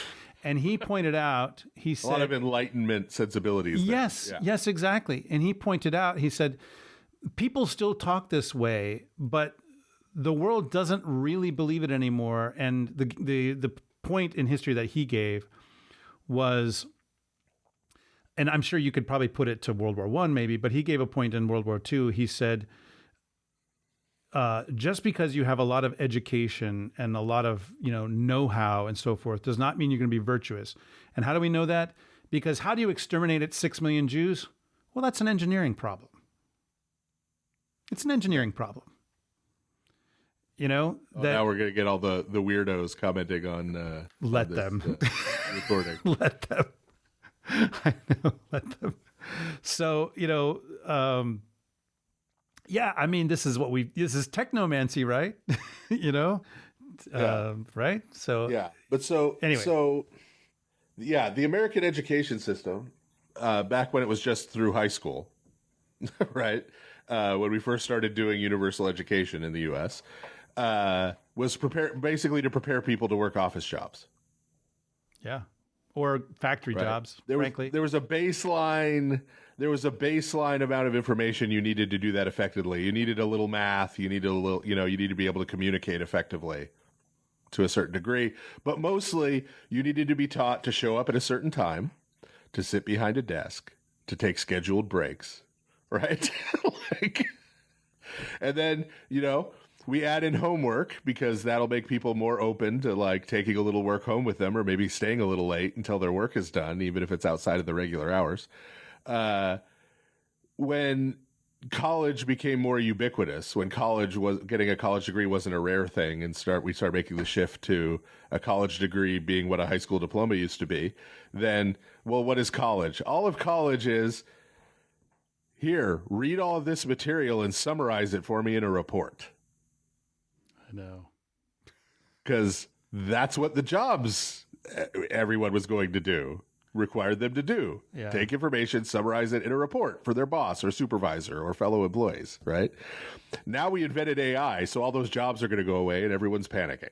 Oh, I have to say, by the way, I saw this graph recently where someone saw there was this massive drop in, I think it was ChatGPT usage, like in early June, and someone's like, what happened to ChatGPT? And someone commented, all of the cheaters went on vacation from school. Yeah. It's not even cheating anymore, right? In the sense that, what's the point? Yeah. What's the point of teaching a kid how to do that if we have a tool that can do it much more quickly and efficiently and for free? Yeah. Right? Those jobs aren't going to exist. And everyone's panicking because when they automated all the blue-collar jobs, nobody cared. But now that they're automating the white-collar jobs, now people are worried. Yeah. But so that then raises the question, what even is the point anymore? That's what I mean by what is the purpose? What are you educating them to do? And that's why I think, frankly, right, and this is paraphrase St. Paul, I have no word from the Lord on this. I don't even think this is... The Orthodox Church, in her history, has existed in societies with wildly diverse systems of education, right? In terms of how many and who got educated and how and in what, right? So I don't think there's a cookie-cutter Orthodox answer to this either. But to me, I think the new approaches that are basically like, okay, this kid wants to get into science. What does he need to learn and know how to do in order to go into that field? Or they want to be a lawyer, or they want to be a truck driver, or they want to be a farmer, right? Whatever they want to be, education needs to be tailored to giving them the skills they need, right, to be able to function and live their life in a society. I mean, and this basic idea goes all the way back to Plato. I'm going to actually say something nice about Plato. In the Republic, purpose of society, or the purpose of education, is to create good citizens for the society. And so every society structures its education in order to construct such citizens, right? And that's even true in terms of lack of education. When you have a society that's structured in such a way that it needs a broad, uneducated class to do certain types of menial work, they will deny education to those people. But so going forward, right, I think education really needs to be in terms of the life of the person involved. Because, frankly, we don't know 50 years from now what, quote unquote, a job is even going to look like. Yeah. Right. I don't think wage labor is the current wage labor system, the way we have it, already has broken down. And I don't think will still exist 50 years from now because it can't. The way it's already collapsing, I don't think that's functional. And so trying to guess at what a kid born today is going to need to know to get a job, that's not going to work, other than just having a whole life's pursuit, right? Science, the law, whatever it is they want to do. And then educating that and following their own bent, right? Like if they're bent the way Father Andrew is bent, they can study English Renaissance literature, right? Father Andrew doesn't need to spend a lot of time studying particle physics, right? I think I've spent 0 time. Yes, but somebody else who's fascinated by particle physics or astrophysics or right, some other science, chemistry or whatever, they don't have a lot of need to read English Renaissance literature. Yeah. Yeah. Are you sure about that? They don't. Right? If the desire strikes them at some point, hey, I'm a firm believer in public libraries, right? And so, yeah, I think education needs to be structured more, and things are, in certain circles at least, are moving this way, need to be structured more around the student, and their personal goals and things, and not trying to divine some, here is what an educated person looks like, Yeah, I mean, I think with the collapse that's going on of higher education, that lots and lots of a la carte approaches to this are just taking its place because people still want to learn. So, lots of online degrees, lots of very particular kinds of things that people are doing. So, I mean, I would say, John, if you're putting together a school, work out what works best for the people who are doing it, that meets the goals. And the students. Yeah. And the group of students you have. Not every school needs to be for every student. That's okay. All right. This half actually will be the tale of two Zachs. So this is our first of the two Zachs. And this Zach has a question about... The Zachin. There we go. A question about the Passover and the Eucharist and Christ's body and blood and kind of all mixed together. So here we go. Hello, Podfathers. This is Zach from Joplin, Missouri, and I'm calling in with a question about the Eucharist and its relationship to the Passover meal. In Father Stephen's newest book, St. Paul the Pharisee, as well as in Religion of the Apostles, he notes that the Eucharist was generally patterned after the thank offering, as it's one of the few sacrifices that can be practiced outside the temple. He also notes that the first Christian Jews practiced all the same rituals as before, going to the temple, sacrificing, and participating in the feasts, but with new meaning in light of the Messiah having come. For instance, the Passover was still celebrated by Christians, but it now referred to Christ's body and blood. My question is, if Christ's body and blood fulfills the meaning of the Passover, which is the defining ritual that made one an Israelite, and if it was instituted by Christ at the Passover, how is it that early Christians so quickly jumped to celebrating this same meal regularly, but as a thank offering, even outside the Passover feast time? It wouldn't make sense for Christians to begin celebrating the Passover weekly, and that's not even what they claimed they were doing. However, they did claim that the Eucharist was also the body and blood of Christ, just as the Passover meal was.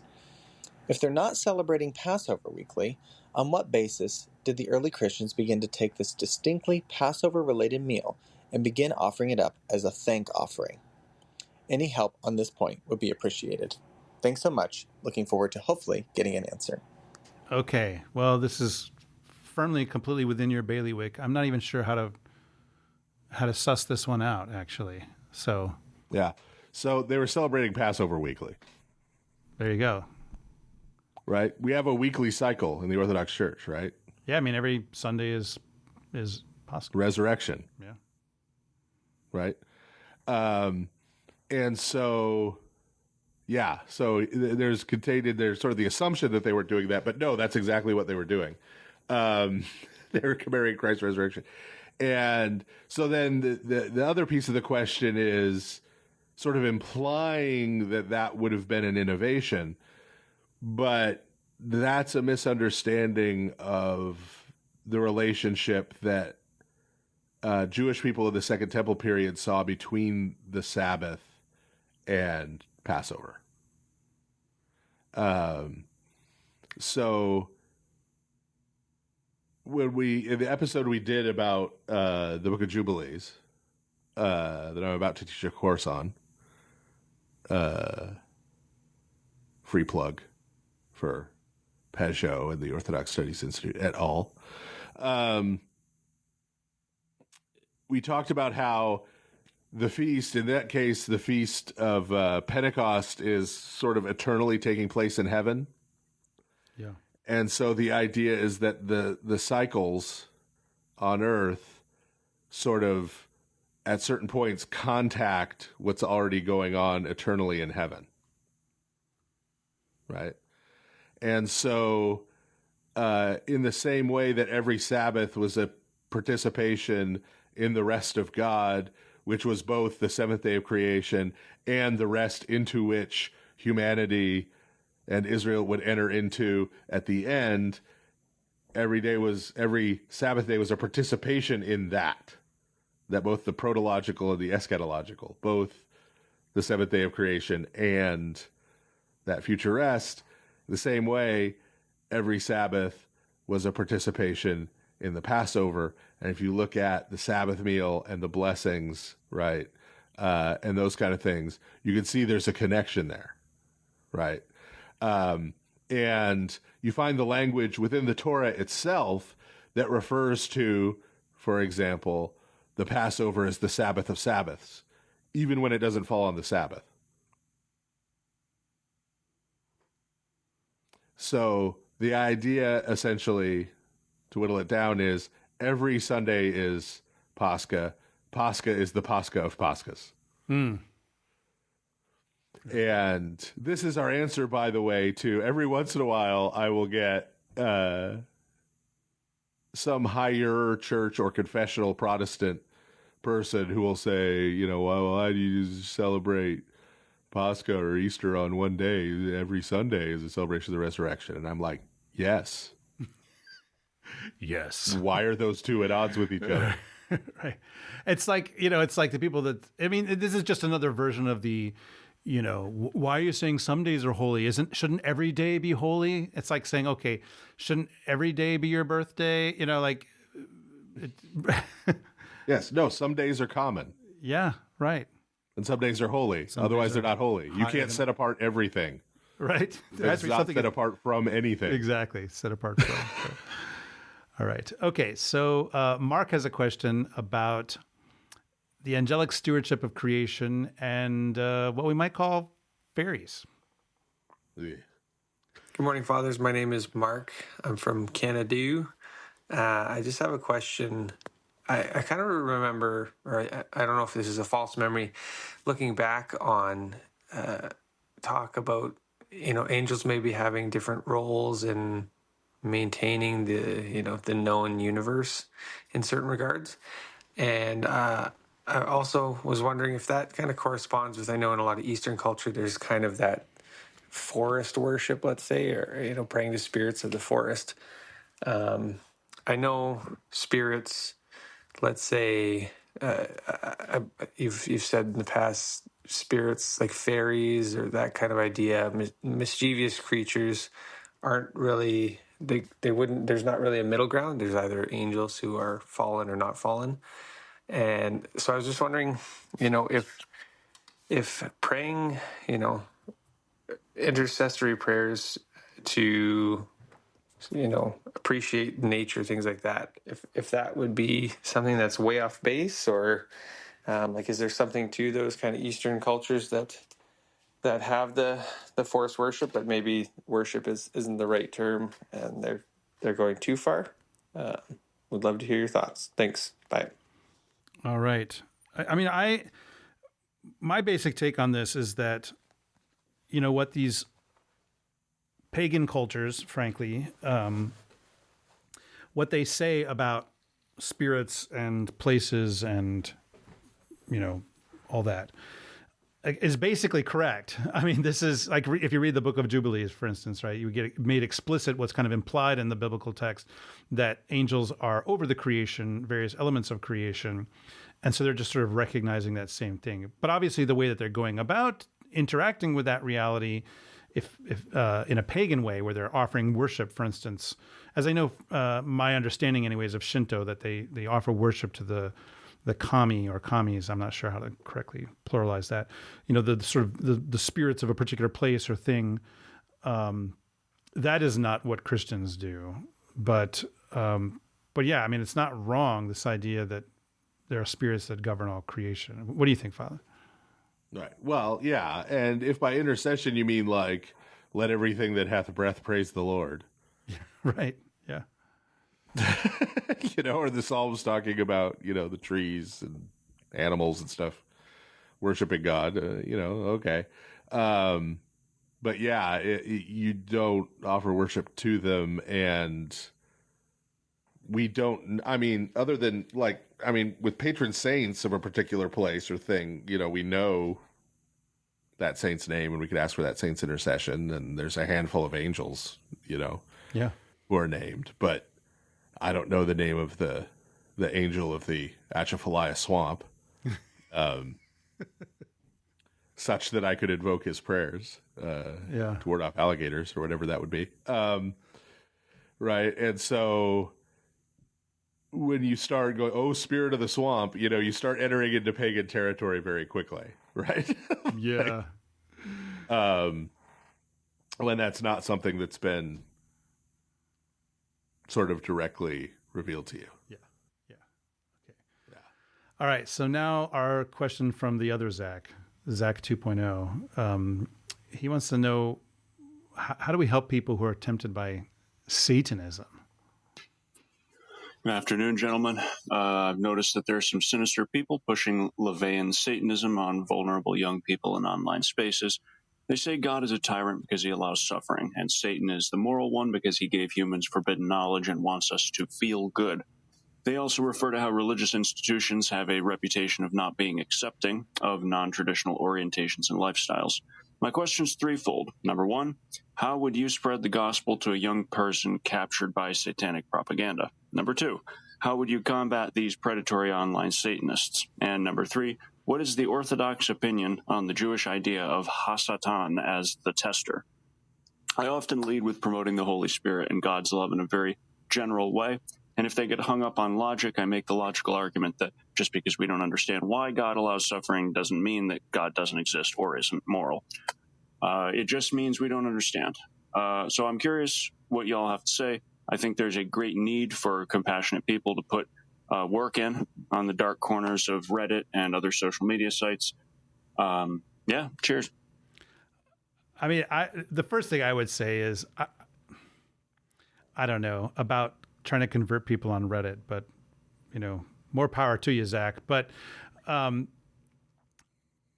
even though like LaVeyan Satanism is this modern construct, like one of the arguments that Zach mentions there of, the idea that, well, Satan wants us to feel good and he wants us to give us things, and God allows suffering. It's like, well, number one, it's not like even their version of Satan can prevent suffering,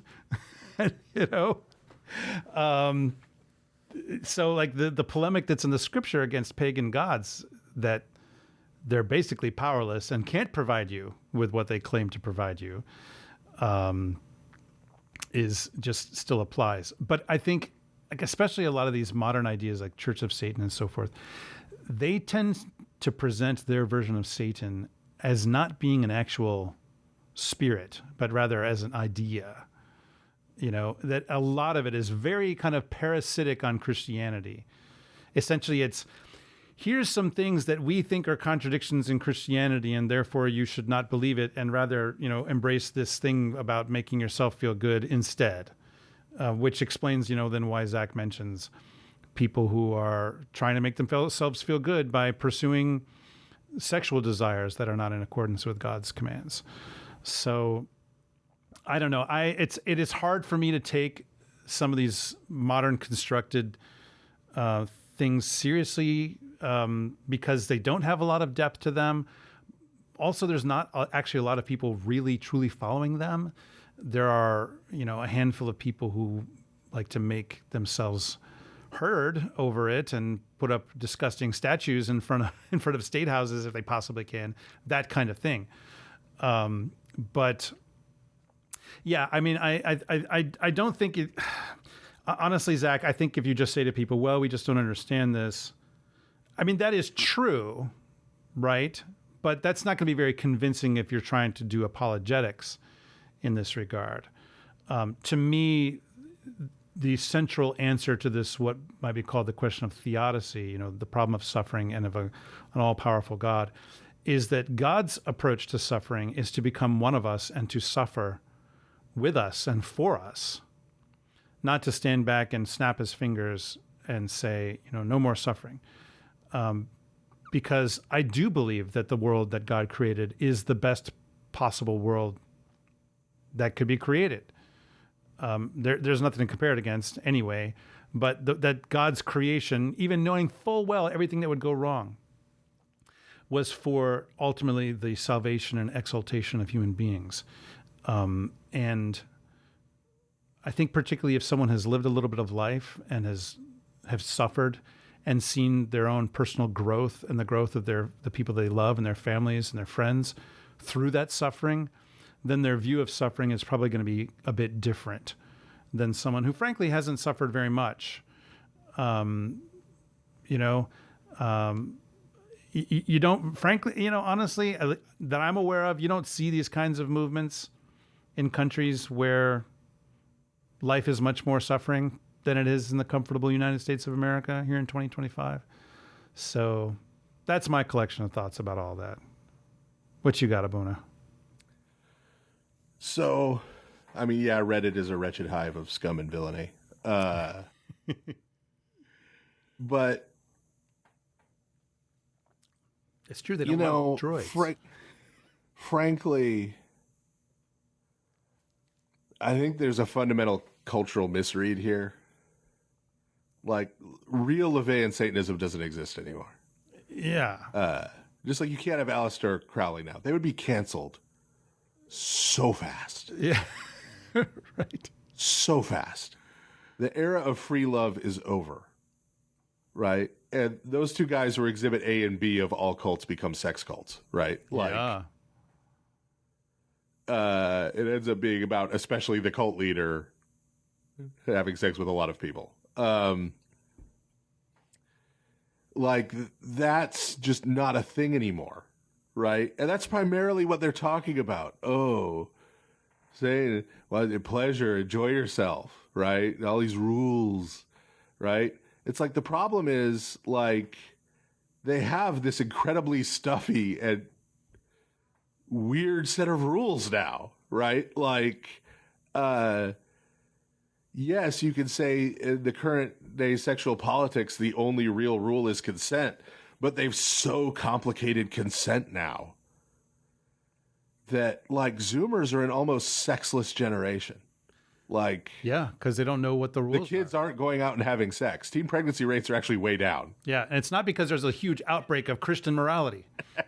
No, it's this weird morality. Yeah, right. That makes it right almost impossible. Right, like hookup culture is mostly dead. Right. All of this stuff is right, and it's reflected in movies. Right, like when Father Andrew and I were kids, right, coming up, even movies that were mostly appropriate for family audiences would have a sex scene. That's true. Where the parent's hand would shoot over and cover your eyes. That's right. That's right. That's the 80s for you. What was name a Marvel movie with a sex scene in it? Yeah. Yeah, very few. Right? Like, there aren't sexy. And now, like, when Nosferatu came out, which vampire movies have always had this heavy sexual element to them, right? And vampire stories. Like, the younger generation of people, not Christians, just the younger generation of people in general, like Zoomers who went and saw Nosferatu and Gen Alpha who went and saw Nosferatu, were like, this is pornographic. They felt awkward sitting in a movie theater. Right? Because of it. So I really don't I think the appeal of Satanism now, frankly, is, are you an atheist who wants to be even more of an edgelord? Call yourself a Satanist.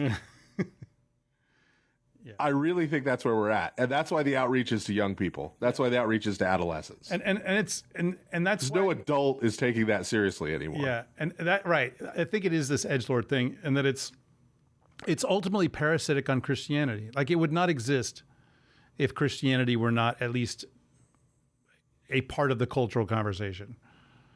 Yeah. You know? Yeah. So he also asked about, you know, he said the Jewish concept of Hasatan. I mean, that just means the Satan, right? The opposer. Right. And we've talked about that. There's several episodes where we talk about that. Yeah. So, all right. I have a chapter on that, Religion of the Apostles, or a section. That is true. The dark powers. Yeah. So this will be our final question for this half. And it's a question from Hugo, who is asking about the way that he wants to know if Greek influence on the church fathers obscured Second Temple Jewish understandings. So here we go. Hello, my name is Hugo, and I'm tuning in from Sweden, actually. I'm a Lutheran, but I'm very interested in Orthodoxy, so it would be very interesting to hear your thoughts on this question that I have. So, during the centuries after Christ, as the number of Greek Christians started to surpass the number of Jewish ones, do you think that this in any way led to the church sort of losing contact with its roots in Second Temple Judaism, with the effect then that the subsequent fathers started to draw more and more from Greek philosophy than Second Temple Judaism? I have a friend who makes this claim, and one of the points he makes is that the struggles to define Christological and other theological doctrines during the first millennia was an effect of this. And I myself, I'm not sure what to make of this, but what do you think? Grace and peace to you. Yeah, so this seems to me to be a variation on, was it Gibbon who made this, or I'm sorry, Harnack. Wasn't it Harnack who made this claim that there was kind of this? Yeah. This, it's a very common Protestant, confessional Protestant, like serious confessional Protestant argument. Yeah. Now, this is a variation on that because there's this idea of, okay, there's this ancient Semitic thing that, you know, and then, you know, the Catholic Church usually, right, is the bad guy in this. Well, that's not the more sophisticated version is about the relationship between Athens and Jerusalem. Yes, exactly. Now, you have this fundamentally Semitic religion that then gets, right, as they would say, recast in Greek philosophical terms. Yeah. Now, Hugo brings in Second Temple Judaism, which usually those conversations don't take into account. They talk about Judaism in general or the New Testament. Yeah. They're not looking at, you know, the texts that we've discussed many times on this podcast. So, what do you think? I mean, I think we've shown really well throughout this podcast that Orthodox tradition has retained the religion of Second Temple Judaism, in you know, obviously with the transformations of Christianity involved, and even if it's not being explicitly mentioned by some of the church fathers, the sense of it is still there. The meaning of it, the purpose of it, the shape of it is still there. What do you think? Well, so part of this, that's an argument that's made by Western Christians, right? Yeah. And part of the reason for it is the history of Christianity in Western Europe. So I'm not referring to the West in some vague construct sense. I'm talking about like Western Europe, right? Yeah. Like the actual location. And Latin North Africa for as long as that was a thing, for the few centuries that was a thing. And that's that there is very much a Platonist period following St. Augustine. There's a Platonist period in Western Christianity. You look at people like Boethius all the way up through Anselm. Most people have never read any Anselm in their life. They've heard various things about cur deus homo and atonement theory, and they usually misinterpret him and think he taught penal substitution, which he did not. But that's not most of what, even if they had cur deus homo right, that's not most of what Anselm wrote, right? The proslogion, the monologion, right? He was mostly a Platonist philosopher. So there's that whole period, right, before the rise of scholasticism, where in Western Europe and Western North Africa following Augustine, the Platonic metaphysics was brought into and really transformed Christian theology. And if you want someone wiser than me arguing that, read Vladimir Lasky's Mystical Theology of the Eastern Church. So they're coming at it from that perspective, because when they look at what they consider to be patristics, which is first and foremost St. Augustine, they see Platonism, right? So they say, oh, and that Platonism seems to be very different, especially Platonic metaphysics, as we've pointed out many times on this show, is very different than the metaphysical understandings that underlie, like, the scriptures. Coming from an ancient Near Eastern and then Hebrew and then Second Temple Jewish perspective. And so then that understanding, when they do read the Greek fathers, those understandings and that metaphysics gets read into the Greek fathers. Okay. But there are fundamental problems with trying to understand, for example, the ecumenical councils that way.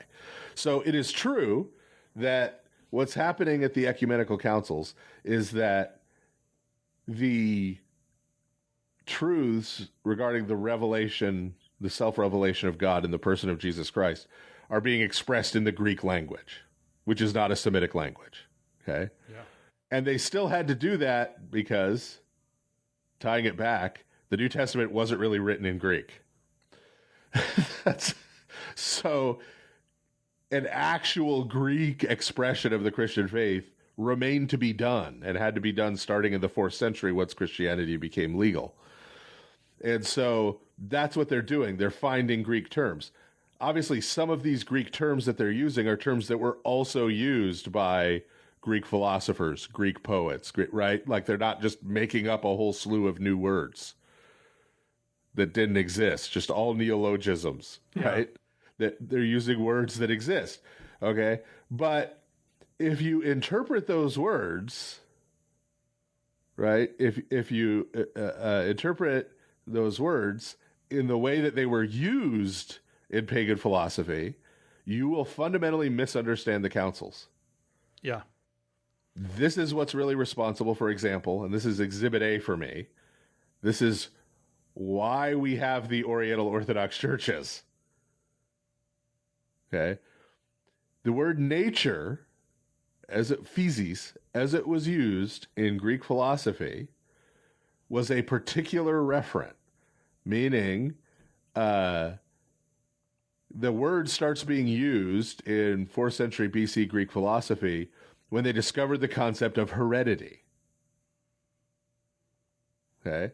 If you take 2 large cows and breed them together, they have large babies most of the time.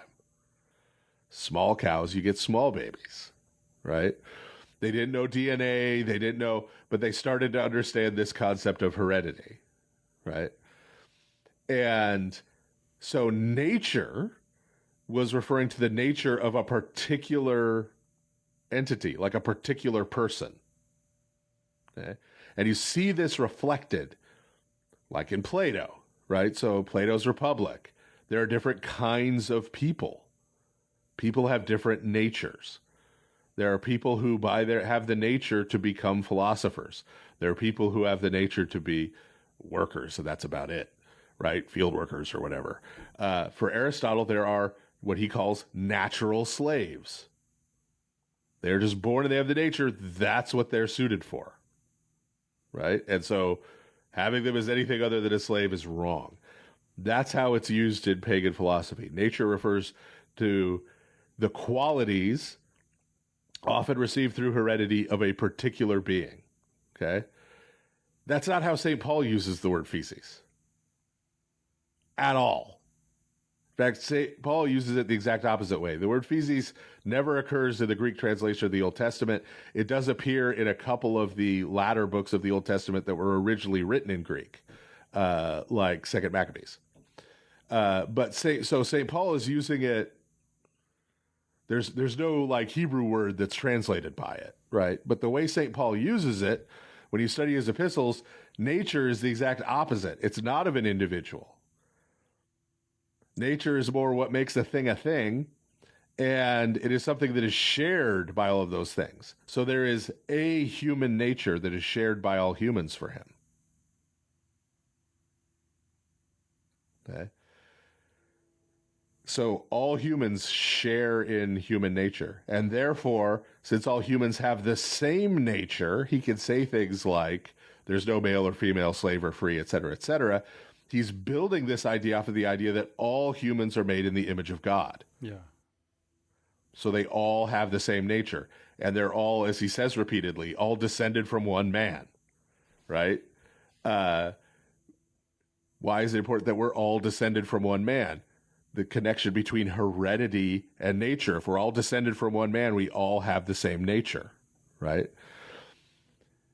That is the use of nature that the councils use. Right? Like, if you understand the Trinity, when they say there's one divine nature, right? If you understand it in the Greek philosophical way, then that would mean there's one divine person. Right? You'd be a modalist. Yeah. Yeah. Right? I think everyone who's Christ's two natures. Let me get to the Oriental Orthodox. Yeah. Sorry. Right? Go ahead. So when Chalcedon comes along and says Christ has two natures, according to his divine nature, he's consubstantial with the Father and the Spirit. According to his human nature, he's consubstantial with us, right? Homoousios with us, right? The Oriental Orthodox read the word nature in that philosophical sense. Because St. Cyril of Alexandria at a couple of points used it in that philosophical sense, right? And so they say, well, you're saying there's two persons. You're saying that Christ is two different people. He has two different nature. That means he's two different things. And so they misunderstand it. Whereas the council is using it the way St. Paul used it. He shares our humanity. He shares the Father and the Spirit's divinity. Right? So even when the councils are using Greek terms that were also used by Greek philosophers, they're not using them in the Greek philosophical sense. They're using that language the way it's used in Second Temple Judaism. Right, but they're using it to describe the same realities of the faith, of the apostolic faith, just in a new language to a new audience. Now go ahead. I was going to recommend for anyone who's really interested in all the sort of receipts of the way that early Christianity interacted with Greek philosophical language and so forth. The magisterial book on this is Yaroslav Pelikan's Christianity and Classical Culture. It is. He's talking about the Cappadocians in particular. Right? Yes, but they're kind of, I don't know. In some ways, I think they're kind of ground zero for this. But it is the standard work on this question, honestly. So very worth reading. This isn't just me spinning yarns. This is it's exactly. All right. Well, that wraps up the second half, and we will be right back.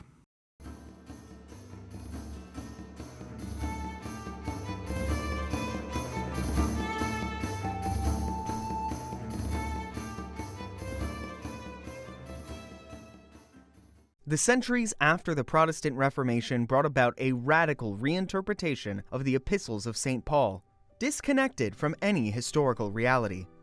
But Paul operated, during his entire life, as a faithful Pharisee within the Roman Jewish world. In St. Paul the Pharisee, Jewish apostle to all nations, Father Stephen DeYoung surveys Paul's life and writings, interpreting them within the holy tradition of the Orthodox Church. This survey is followed by DeYoung's interpretive translation of St. Paul's epistles, which deliberately avoids overly familiar terminology. By using words and ideas grounded in first-century Judaism, DeYoung hopes to unsettle commonly held notions and help the reader reassess St. Paul in his historical context. Available now at store.ancientfaith.com. Again, that is store.ancientfaith.com.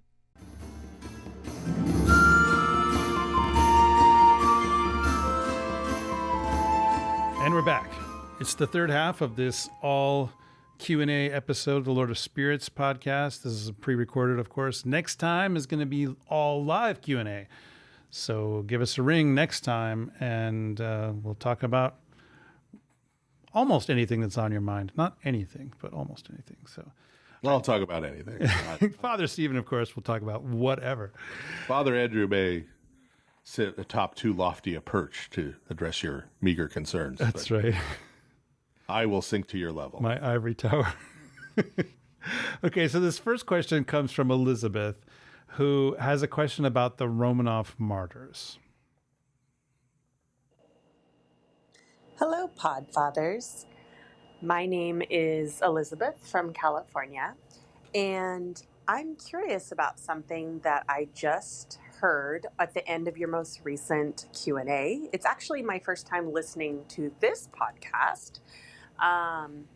However, I have been listening or reading both of your works via podcasts and books, but was curious about the last comment regarding martyrdom and that being kind of like a cause in itself for sainthood, and that is something I have always been a little curious about in certain circumstances.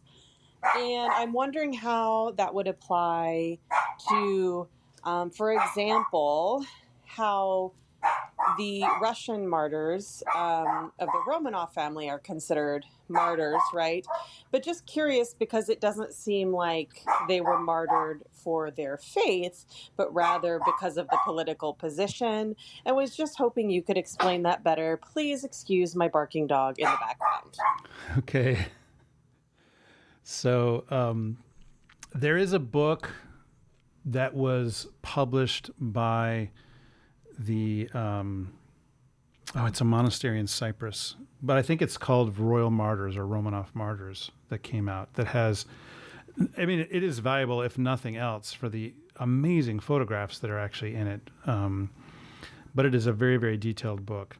But I will say this though, Elizabeth, that not all Orthodox who venerate the Romanovs who were killed around World War I classify them as martyrs, right? So there are some, but then there are also, I think when the Moscow Patriarchate canonized them, they didn't if I'm correct about this, I'm pretty sure about this, they didn't canonize them as martyrs, but rather as what they call passion bearers, which means that they, accepted their death in a Christ-like fashion, which is not quite the same thing as being killed for your faith. That said, though, there are some saints that are classified as martyrs who were not directly killed for their faith. And yet we still call them martyrs. Like St. Thecla, right? Isn't that right, Father? She wasn't actually outright slaughtered. She ran into this crack that opened up in front of her and it closed around her. And she's regarded as a martyr. Or another, like the seven sleepers of Ephesus, they escape into a cave. They escape from persecution. And while they're sleeping, that cave gets bricked up. Although I don't think that they knew that they were in there, as I recall.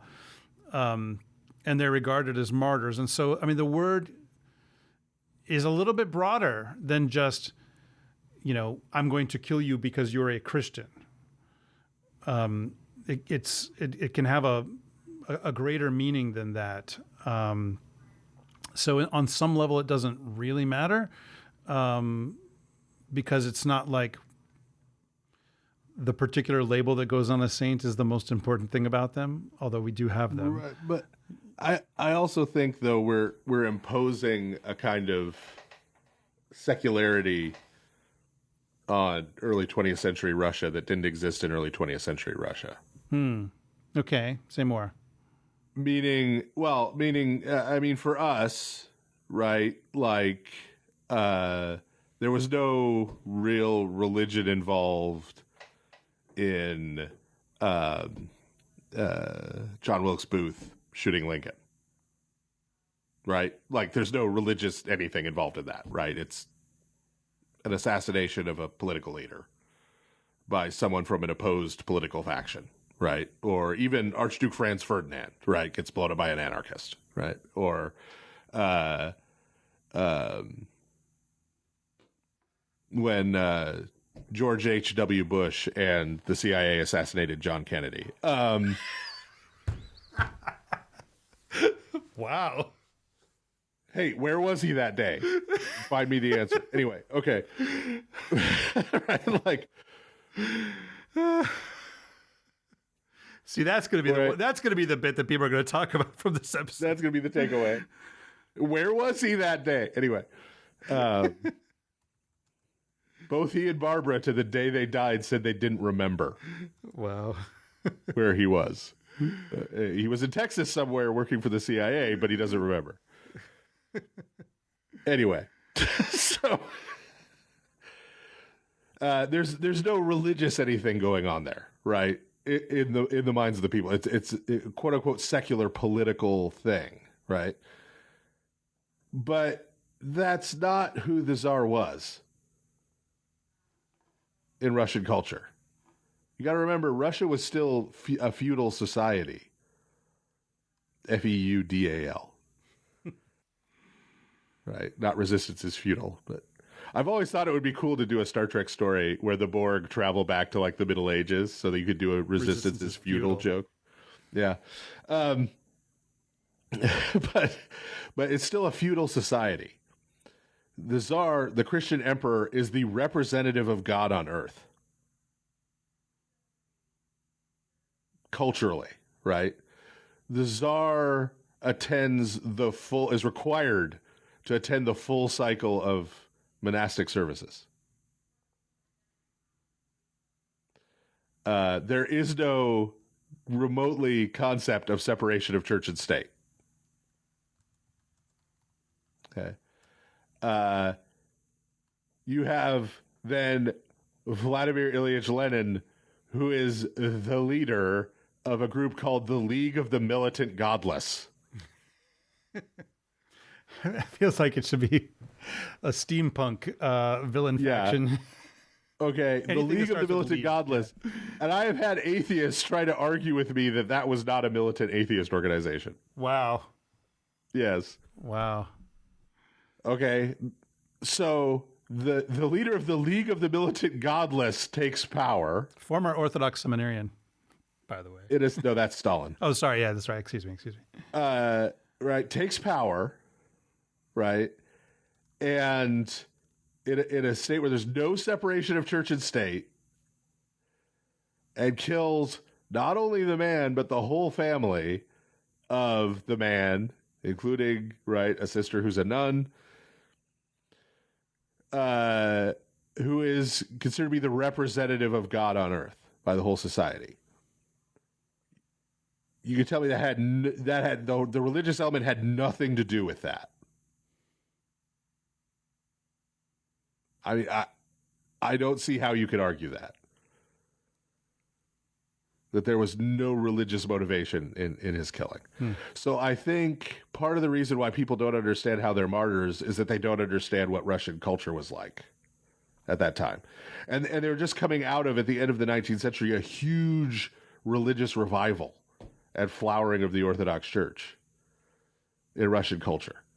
Right? So they don't understand the religious element and anti-Christian element of what Lenin was doing.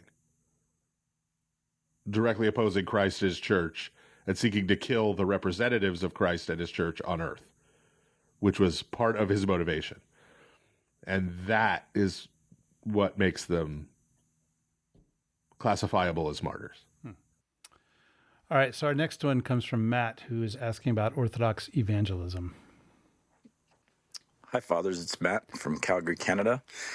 Hey, I grew up in Protestant circles, and in the Protestant world, evangelism is at the very least spoken of often, and it's talked about as the work of all people who follow Christ. And that seems all well and good when Christ is spoken well of and when people articulate well the gospel. Glory to God. However, when people misrepresent Christ or misrepresent what the gospel is because they've been self-appointed evangelists, that seems like it could have different consequences. What do you think of that? I'd be curious to hear you talk as well about what it means to evangelize from an Orthodox perspective, whose job it is, and hey, what is the gospel that you evangelize with? I know, loaded question. Look forward to hearing your response. God bless you. I don't know. Should I just promote my book? Just kidding. I could stop you. Hey, we often sell your books on this show, so so it is related. So my little book, Arise, O God, is about the gospel. But I will say, like, what is the gospel? It's who is Jesus Christ? What did he do? And what does he expect of us? Right? That's the gospel. I do believe that evangelism is everyone's job, every Orthodox Christian's job. That does not mean that I think everyone needs to be an evangelist in the sense of spending their time preaching or teaching. But I think everyone should share with their family, their friends, the people around them, the good things that Christ has done for them. I do not think that, live a good moral life and then wait for someone to ask you why you're like that is actually evangelism. You can't preach. It's not a bad thing to do, though. It's not a bad thing to do, but it doesn't constitute. Actually living out your faith is, that's a good That doesn't constitute evangelism. Preaching involves preaching. I hate that saying, we may disagree a little about okay, this. maybe. But I hate that saying, preach the gospel at all times, if necessary, use words. I hate that. Because the whole point of that is it makes me feel uncomfortable to talk about Jesus. I'm just going to be good, But I think that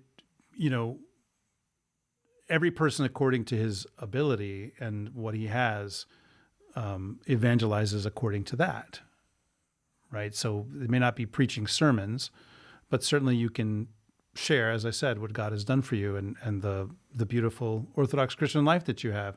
I mean, Matt mentions what happens when the gospel is preached badly. Well, yes, preaching another gospel is bad, and it's explicitly said to be bad in the New Testament.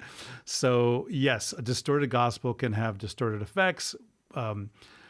We pray that God would still work in whatever capacity is needed, even where it's distorted. But that's why we preach the true gospel of who Christ really is, what he really did, what he really expects. So, yes, that's what I think. Tell me where you disagree. Well, I mean, so in terms of defining what is like what St. Paul talks about, right? The gospel that he preaches, right? So I'm not disagreeing with you about the definition, okay. Right? Okay. I think, so when you're talking about preaching the gospel and telling, I'm going to tell you all this stuff. What's the goal? Yeah. If you've done it successfully, if you've done it effectively, what's the goal? It still sounds like to me, at least in the way you just framed it, the goal is to get somebody to make a decision. That's not what I think. Well, I know, but that's kind of what I've told you now who Christ is and what he did and what he expects of you. So now. Yeah. No, the point is to draw someone into faithfulness to Christ to whatever extent they're able at that moment. Right. And so to me, that conditions, though, the whole thing. because when people hear evangelism, and when someone from an evangelical background like our caller thinks about evangelism, they're thinking about trying to get somebody to make a decision. Yeah, I and mean, there's a reason for that. Again, literally, this is the very first thing that I I say in the book is, the gospel is not a sales pitch. If you're in the not just a sales pitch. I mean, it does become that, right? But this comes out of like mid 20th century, like in the mid 20th century in the United States, at least. And this is probably true in other English-speaking cultures. People grew up in a fundamentally Christian culture, including they probably, as kids at least, were taken to church. Yeah. Possibly against their will, to some church of some type, right? And they were in this broadly Christian culture. And so when you're Campus Crusade, or you're whoever, right? I'm not picking on them. You're an evangelist.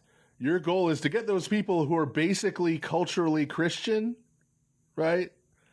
And you kind of have a knowledge of this stuff. Your goal is to try and get them to commit, to take it seriously, right? Hey, remember that stuff you learned in Sunday school as a kid? You need to commit to that and take it seriously, right? And start living that out, right? And so it became about just getting people to commit. Yeah. And it makes sense in that context. Now, number one, we don't live in that culture anymore, right? So that whole approach don't work no more because people aren't growing up in a basically Christian culture. There are lots of people who are adults now who have never been in a church service in their life of any kind, right? They don't have that background. So that whole approach won't work, but also that was very conditioned to a sort of cultural moment, okay? If our goal is to draw someone to faithfulness in Christ, right? And it's not about making a commitment or a decision or a turn in your head. I think the way you live your life publicly and around people is actually more powerful and effective in accomplishing that goal, and a bigger part of it than convincing them that certain things are true. And I think it is a much bigger problem today that the people who go out and represent themselves as preaching the gospel don't live it out in any way. Yeah. And live out, in fact, something far removed from it. I think that's a bigger problem than the fact that even the worst of, TV preachers has got the gospel wrong. Yeah. In its details. Right? Because their behavior, their failure to live out the gospel drives people away from Christianity at all. Yep. Where they don't even want to hear the nuance of, well, really what he was preaching wasn't correct. This is the correct way to understand this. They don't even want to hear that because they don't want to hear about Christianity. Right? So I actually think the way we live is way more important. And I tell this to catechumens about their families and family members, because a lot of people come into the Orthodox Church from some other tradition.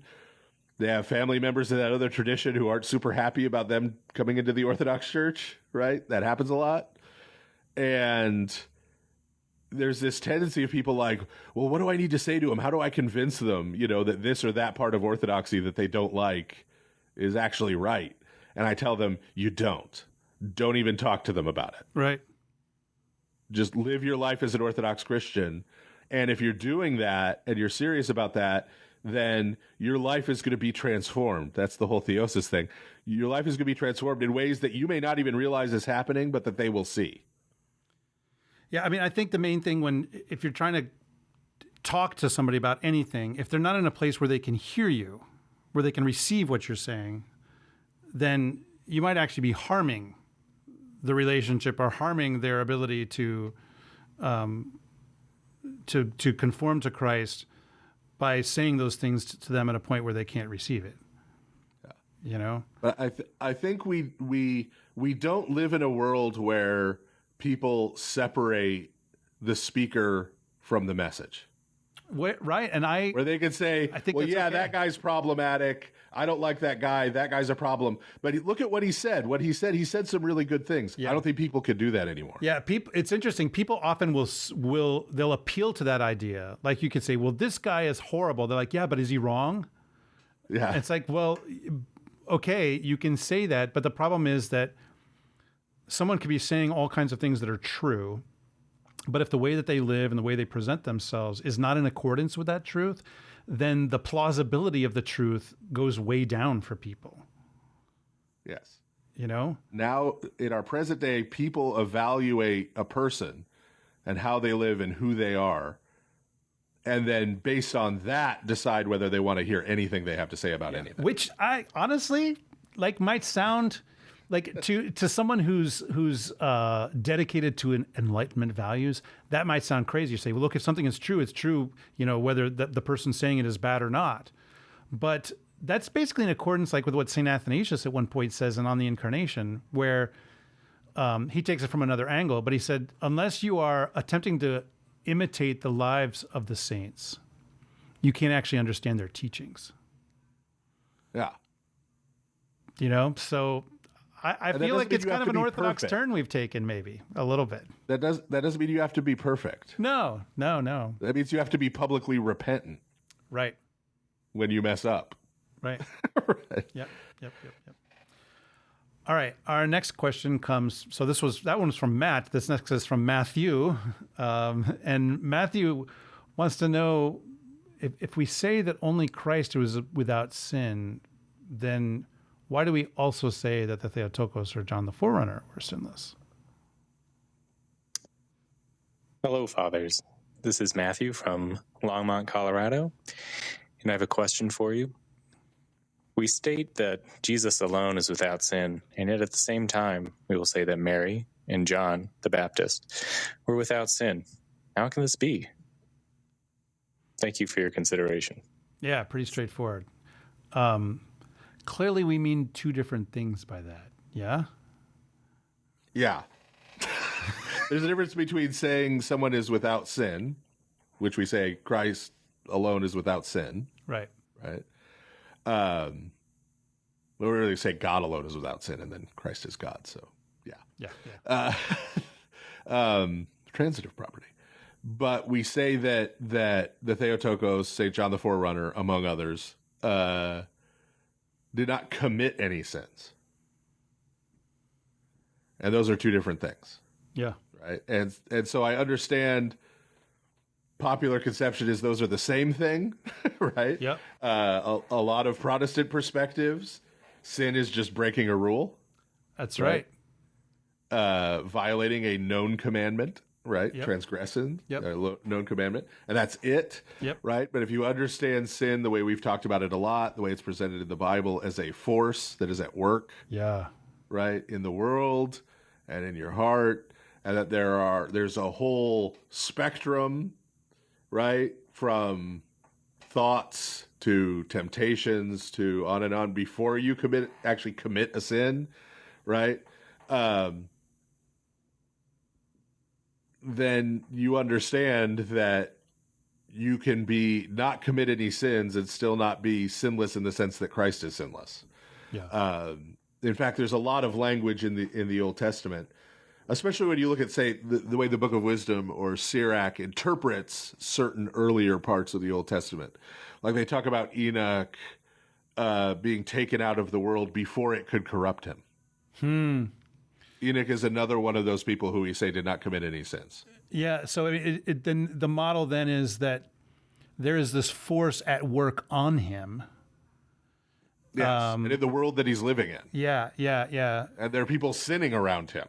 Right. Whereas with Christ, even though there's sin around, it's not actually at work on him because it can't do that to him. It doesn't touch him. He's, to use the technical term, he's impassible. You know? Right. Whereas St. John the Forerunner is still mortal. Yeah. He died. Yeah, he would. Right. You could kill. You could mortal. She died. You could kill him whether he willed or not. Whereas Christ laid down his life of his own accord. That doesn't just mean he volunteered or that he didn't fight back.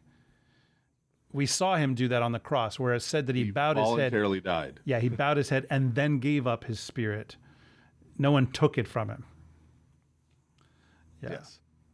Yeah. This is an important distinction, and it makes sense of what seems like contradictory language within the Orthodox tradition unless we understand what the distinction there is. Right. So, all right. This next one comes from Patrick, who is asking about the early 20th century Russian Orthodox theologian, Father Sergei Bulgakov. Greetings, Fathers. In light of him writing on topics that you all have touched on in the podcast, such as the study of wisdom and universalism, I wanted to ask you how we should view Father Sergei Bulgakov. While some of his theological positions, such as his views on sophiology, have been controversial, he was also deeply respected by several prominent Orthodox figures, including St. Marie of Paris and Metropolitan Anthony Bloom. Given this, is it appropriate to approach his work discerningly, eating the meat and spitting out the bones, as we might with other complex thinkers? Would it be worth reading his writings, such as his book on angels, titled Jacob's Ladder, for example, which I've heard a lot of good things about? Or do the extent and seriousness of his theological errors render his writings more harmful than helpful for Orthodox readers? Now, I have only a general outline in my head of the controversies surrounding Father Sergei Bulgakov, his conversations with Florovsky and all that kind of stuff. I will point out, though, it's worth noting that there's actually another priest with his exact same name that's, I think they're roughly contemporaneous, and he's not the same person. This other one he especially wrote like liturgical manuals. So sometimes if you're not familiar with Bulgakov, you might come across a reference to this other priest who has exactly the same name. Their middle names are probably different now that I think about it, unless they had the same, their fathers had the same name, which is entirely possible. So it's worth making that distinction. But yeah, is it worth it, Father? I mean, it can be a very sticky subject, and there's even some who say that the theologian Bulgakov was a heretic, even though I think he was, as I recall, he was exonerated or, charges were dropped, so to speak, of heresy. Yeah. So, yeah. There's a lot of esoteric speculation. Yeah. That's why it can be so complicated.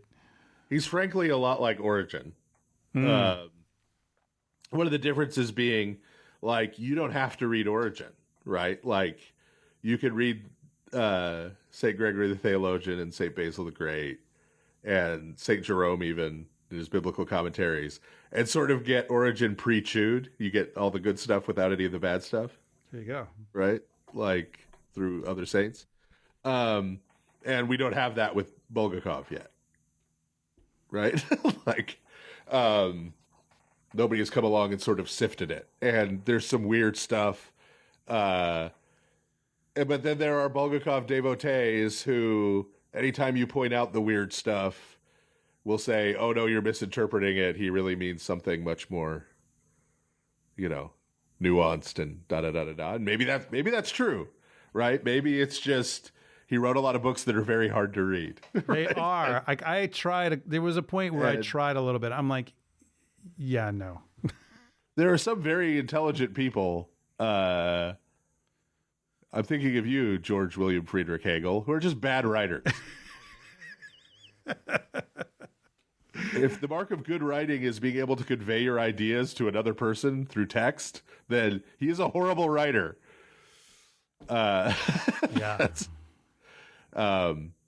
So, and that may be what was behind the heresy charges and then them getting withdrawn, right? May have just been complete misunderstanding because maybe he's just not a very good writer. Maybe he's really hard to translate. Right? I don't know. But I do know there's a lot of... It's very easy for a person reading it to go off on weird tangents. We'll put it that way. Yes. Yeah. Whether those were intended by him or reflect his thought at all or not, fine. I'll leave that an open question. So whenever I'm asked about these kind of odd or, figures at the edge, there's nothing wrong with being out at the fringe. There's always a center and then there's an edge, right? And we need the people on the edge, on the outskirts, right? St. Simeon the Theologian was one of those, frankly, in his day. he says a lot of we were talking about the authority of bishops. He says a lot of interesting things about the authority of bishops in his stuff. But he's in his day, the center, certain things were going on in the center that weren't great. And so you need someone removed from it out on the edge, like Elijah and Ahab, right? To be a corrective. And that corrective tends to push at least toward the other extreme in order to try to balance things out, right? And so there's nothing wrong with being out on the edge. The problem is when somebody takes a figure who's out on the edge and tries to make them the center. Yeah. To me, that would be the best. If you really want a decent defense of Origin, like if I was going to do a debate and someone gave me the topic, you have to defend Origin, that would be how I would defend Origin. I would say he was out on the edge. And the problem only came when later there were certain people trying to move him to the center. But that if you let him exist out there on the edge, right, out there on the fringe, he serves this function, right, in balancing everything out. But anyway, and so I see Bulgakov the same way. And so at what point in your theological education do you need to start reading the people out on the edge? Well, you'd have to be pretty well read in a whole lot. Yeah. Before I would say, okay, the next place you need to go is Bulgakov. Yeah, I feel like I don't have the background. And I mean, I've read a lot of the stuff that would be in the background, but I frankly, I just don't want to put in the work. But I mean, starting with being super conversant in the Church Fathers, right? But then you have to move beyond that. You'd have to read later writers, and then you'd have to get into Russian theology. Yeah. Right, in the medieval period and the early modern period, right? Because he's in conversation with all that. And then you'd have to get in touch with certain European trends and thought and philosophy and things that are going on. Like, to really understand, you'd have to have this very deep, to really get what's going on there. You would have to do all that. And then I think he could be read usefully. But the average, English-speaking Orthodox Christian in the United States who has not read everything St. Gregory the Theologian wrote yet, right? No, you don't read Bulgakov. You're not ready, and it's not going to be as profitable. It's not going to be as profitable to you as a whole bunch of other things you could read instead. Yeah. Yeah. Exactly. Right? Not only do you not have the background to really understand it, but there's other stuff you could read that would be much more profitable for you right now, immediately. Right, than reading a more modern to contemporary edge figure. Yep. Right. Yep. All righty. The next one in our potpourri. This is from Steph, and she has a question. That's potpourri as in the Jeopardy category, not potpourri as in Roman Catholicism. There's a slight difference in how you pronounce it. Potpourri versus potpourri. Do you hear the difference there? Yes. Like yeah. All right. No potpourri here, but rather in our potpourri. Here's Steph asking a question about forgiveness. Hello, Fathers. It's Steph here, one of your Protestant friends from Manchester in England, and I have a question about forgiveness. I had thought that I had forgiven somebody who had hurt my family and myself, but I was recently surprised when I felt quite angry towards her. I want to know how we can know if we've truly forgiven somebody. How can we forgive someone when the effects of what they've done are evident every day? What does it look like? Is it that we're not angry anymore, or is it that we forget what they have done? And also, if we don't forgive, how can we be forgiven by God? What does he do if we can't forgive? I'd appreciate your answer to this. Thank you very much. Goodbye. Right. This is a good question. And I don't know about for you, but it comes up a lot in confession, I think. And I think it's because there's this concept of forgiveness in English-speaking culture, which I think that Steph is kind of functioning from. I'm not sure. But often I hear it when people will say things like, I just can't forgive him for what he did, or something like that. And what people usually mean by that is, I have very negative feelings towards that person, and they're not going away. So is those feelings going away what forgiveness is? No, it's not. To forgive is, ultimately forgiveness is actually a financial term, right? So I think a more literal translation, correct me if I'm wrong here, Father, of the Lord's Prayer is forgive us our debts as we forgive our debtors. Is that right? Well, no, that's one of the versions. Anyway, version. That Okay, gets really complicated. Yeah, but in any event, Gospels. Yeah, forgiveness is it is a financial term among other things, and in this case, to forgive a debt is not to extract repayment of the debt. It's to say, you know what, it's good, right? Don't pay. And of course, as we know, this is all in the ancient world. This is Roman Empire, particularly. This is bound up with slavery and all this kind of stuff. But it's really about not exacting revenge, not exacting repayment, right? That is what it means to forgive. So it's an action that you're not taking, right? You're not going and squeezing that person for what they owe you, whether it's, I think that they owe me an apology, or they owe me restitution, or whatever it might be. They owe me sitting there and listening to me scream at them, whatever it is that we think is going to make us feel better. But yeah, it's possible to forgive someone without having any happy feelings about them, or maybe even having lots of negative feelings about them. And because it's also like we're in the scripture where we're told, in everything give thanks. We're not told in everything feel thankful. It's give thanks, which you can give thanks without feeling thankful. And indeed, actually, sometimes the act of giving thanks can eventually alter the feelings. Altering the feelings is not the goal. It certainly is nice when that happens, but it's not the goal. Just as to forgive someone, it's nice if your feelings change, and it certainly helps, and it's easier, right? But it's not the goal. You can't tell your feelings, now feel this way instead of this way. It's not a conscious choice you can just simply make. That's not how human beings work. But you can choose to forgive. You can choose to take the action of not exacting revenge, of not exacting repayment. And that's going to involve struggle, because you're going to have those negative feelings. So I could have a negative feeling towards someone who's done something bad to me or my family. And I could, think, okay, I'm going to go blast them, or I'm going to send a strongly worded email, or I'm going to, whatever it might be.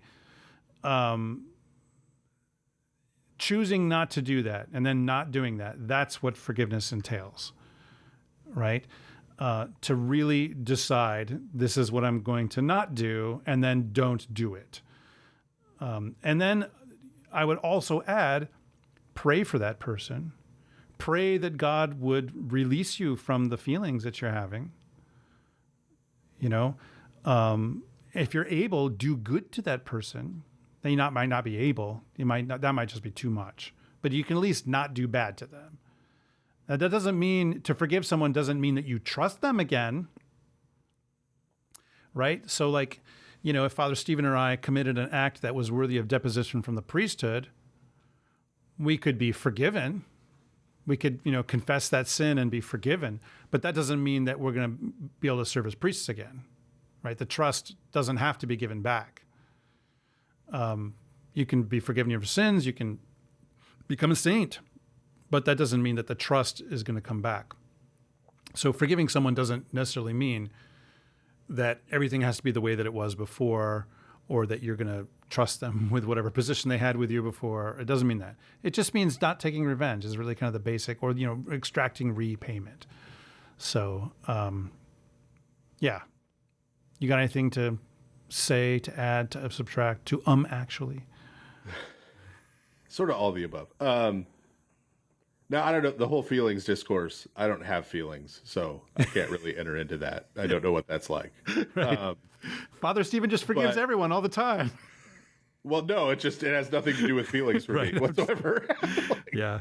So, But right, like that's not to say I don't ever experience emotions like rage, right? And but that's part of what we're talking about here, right? To me, little kids and a lot of adults pick at scabs, right? And you can keep telling them, if you keep picking at that, it's not going to heal, right? But they're drawn to it, and they keep picking at it, and they keep re-hurting themselves. And a lot of times when we have bitterness or grudges or anger from these past things, that's sort of what we're doing. And the reason why that makes us unable to receive God's forgiveness is that a big part of what forgiveness means is actual healing. And as long as we keep picking at the scab and reopening the wound, we're not going to receive the healing from God of that wound that was inflicted on us, right? Because we keep reopening it. But we look at it as if I let this go, if I just let this go, I'm doing that person a favor. And I don't owe them any favors, right? Yeah. I'm not, and so I don't want to let it go, right? And reality check. This person who you just had these feelings about does not know that you had those thoughts or feelings. And I bet if you went and told them, they wouldn't care. So you're not doing anything to them by holding on to a grudge or holding on to anger or holding on to bitterness. You are doing absolutely nothing to that other person who you're angry at. You are only doing something to yourself. Right? So my bishop has compared that to drinking poison and hoping the other person dies. Yeah. Right? That's not how that works. Right? So the reason God wants you to let go of those things is not that he doesn't care about how you were hurt. It's not that the way you were hurt was okay or fine. It's not that you're ever going to forget it happened, right? It's because he doesn't want to see you keep hurting yourself. You were hurt once by that person. You were injured once by that person, and now you're reopening it. You're hurting and re-injuring yourself. That person may have peace in their life. You don't. That person may have love in their life and joy. You don't, because you're still doing this to yourself. That's why God wants you to let go of it. To let go of it so it can be healed. Right? And so you'll know you've forgiven that person, meaning you'll know you've been healed from that wound they inflicted on you when you can think about it without the anger and the resentment and the bitterness. Right? When you can look back on it and not have those passions kind of well up within you. Yeah. Right? So yes, the fact that they're still welling up within you shows that there's still some healing that needs to happen. Right? But you don't need that other person to do it. You can do that, you and God, with you letting go of it and God healing it. I think prayer for the other person is really the biggest thing in terms of learning to let go. Yeah. I think, and that's the way of doing it. And just asking God to heal you from it, asking God to help you learn from it and move on. Yep, exactly. And let go of it. Yeah. All right, a couple more questions. This next one comes from Stephen, who is quite deliberately asking for etymology to happen on the show. So I can't help it, But anyway, here's Stephen. That's your bailiwick. There you go. Hello, my name is Stephen, and I am in Bozeman, Montana. Recently baptized in the Orthodox Church, and in my journey, I've been thinking a lot about the word grace and my history in Protestantism. Grace typically meaning something like solely just unmerited favor, similar to mercy, perhaps, and the difference of moving into the idea that grace is an energy of God, God himself. And I've been thinking about how we've used that word in the past as Protestants and how that's been used in the past for human history. And I got thinking about this colloquialism of abuse of grace in terms of like the king graced us with his presence. And I was hoping to enter into the etymology corner and hear if there's any more historic connection to the idea of grace being an energy of God rather than just something else. Okay, thank you. Bye. All right. With Father Andrew. Here we go. I haven't played that version of the theme in a long time. Yes. So, I mean, there's a couple of different words in play here. There's the Greek word, charis, which gets translated as grace. And it's got a range of meanings to it, from the ancient to the modern.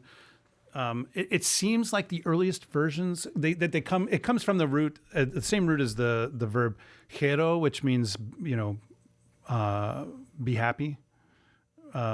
That's the kind of the basic sense. But then you also have the here or herete, which is that greeting, which gets translated as rejoice, sort of hail. But then also, like in the noun form, it can mean beauty, elegance, charm. It can mean grace in the sense of being graceful, like we talk about it in English. But it can also have this idea of a favorable disposition towards someone else, right? It can also be gratitude or thanks. And literally the word can mean a gift as well. So if someone is charismatic, literally they are gifted, right? So it can mean gift. And also there's even a sense in the Greek of it can mean an influence as well. So all of that stuff is there. I'm not if Greek has this idiom of to grace with presence, I couldn't find that. In English, though, that phrase, this colloquialism, comes from the late 16th century.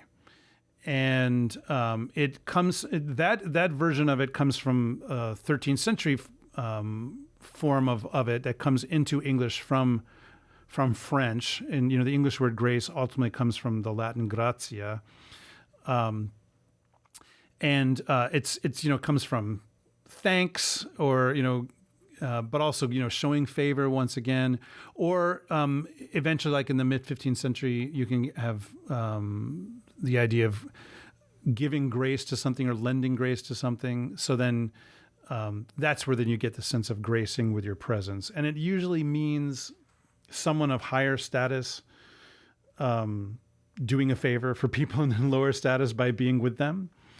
And it seems like in modern English, it's largely used almost sarcastically, like, thank you for gracing us with your presence, But so there's not...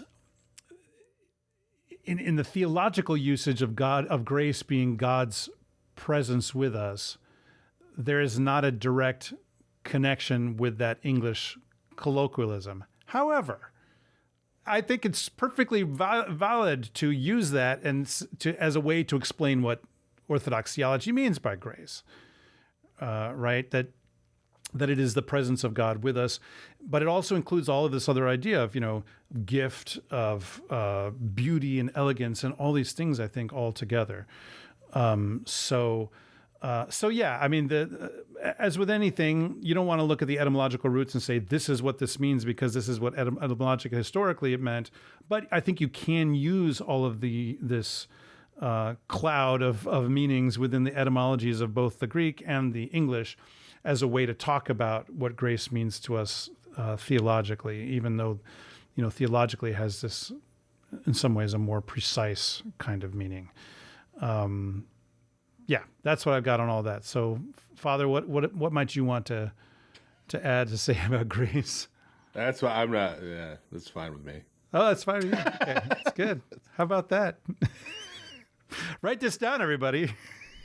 I mean, you're asking about English etymologies. Like, again, language came into existence long after I was born with the world. So, well, there was Proto-Germanic. Although, did you know that Chrysostom, as a way to try to convert Arians back to Orthodoxy, actually had Gothic liturgies done in Constantinople because there are a lot of Gothic Arians there. So. Yeah, pretty cool. Anyway, I'm not going to say that on the air. Okay. I was about to say don't look something up, and then I'm like, wait, everyone will look that up. Yeah. So Don't think of pink elephants. Yeah. Yeah. Okay. All right. We have one last question on this all pre-recorded Q&A episode of Lord of the Spirits. So this is from Nicholas, who has some ideas for an animated production. Fathers bless. Nicholas from St. Nicholas in Portland, Oregon here, with a shout out to all my fellow parishioners listening and a random idea to run by you. Random. Pascha is the feast of feasts, but we have no Rankin Bass style family special for the occasion. Imagine an illustrated short film telling the Harrowing of Hades straight from the Gospel of Nicodemus with our hymns woven in. But here's the fun part. Who would voice Satan? Jack Nicholson out of retirement going full Joker? Christopher Walken's strange cadence and unpredictable menace? Might there be a role for friend of the show Bart Ehrman? And who should sing the Paschal hymns? Perhaps we could make this a personal Jesus jam with Dave Gahan from Depeche Mode? Are you as ready as I am to see a Harrowing of Hell animated special, Fathers? I'd really love to hear your thoughts. What do you think, Father? Who should be the voice of Satan in an animated? I don't know. Gilbert Gottfried is dead, so... Roseanne Barr?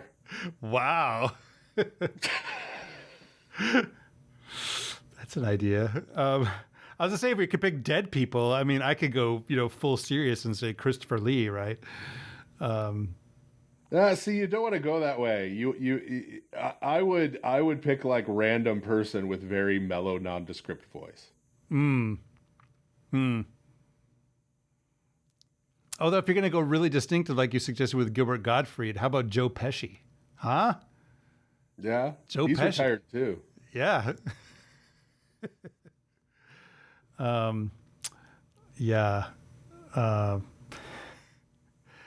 It's a good idea. And I think Rankin Bass should although Rankin Bass still exists, but they're not in their final form. Mel Gibson might beat you to the punch. He's got that.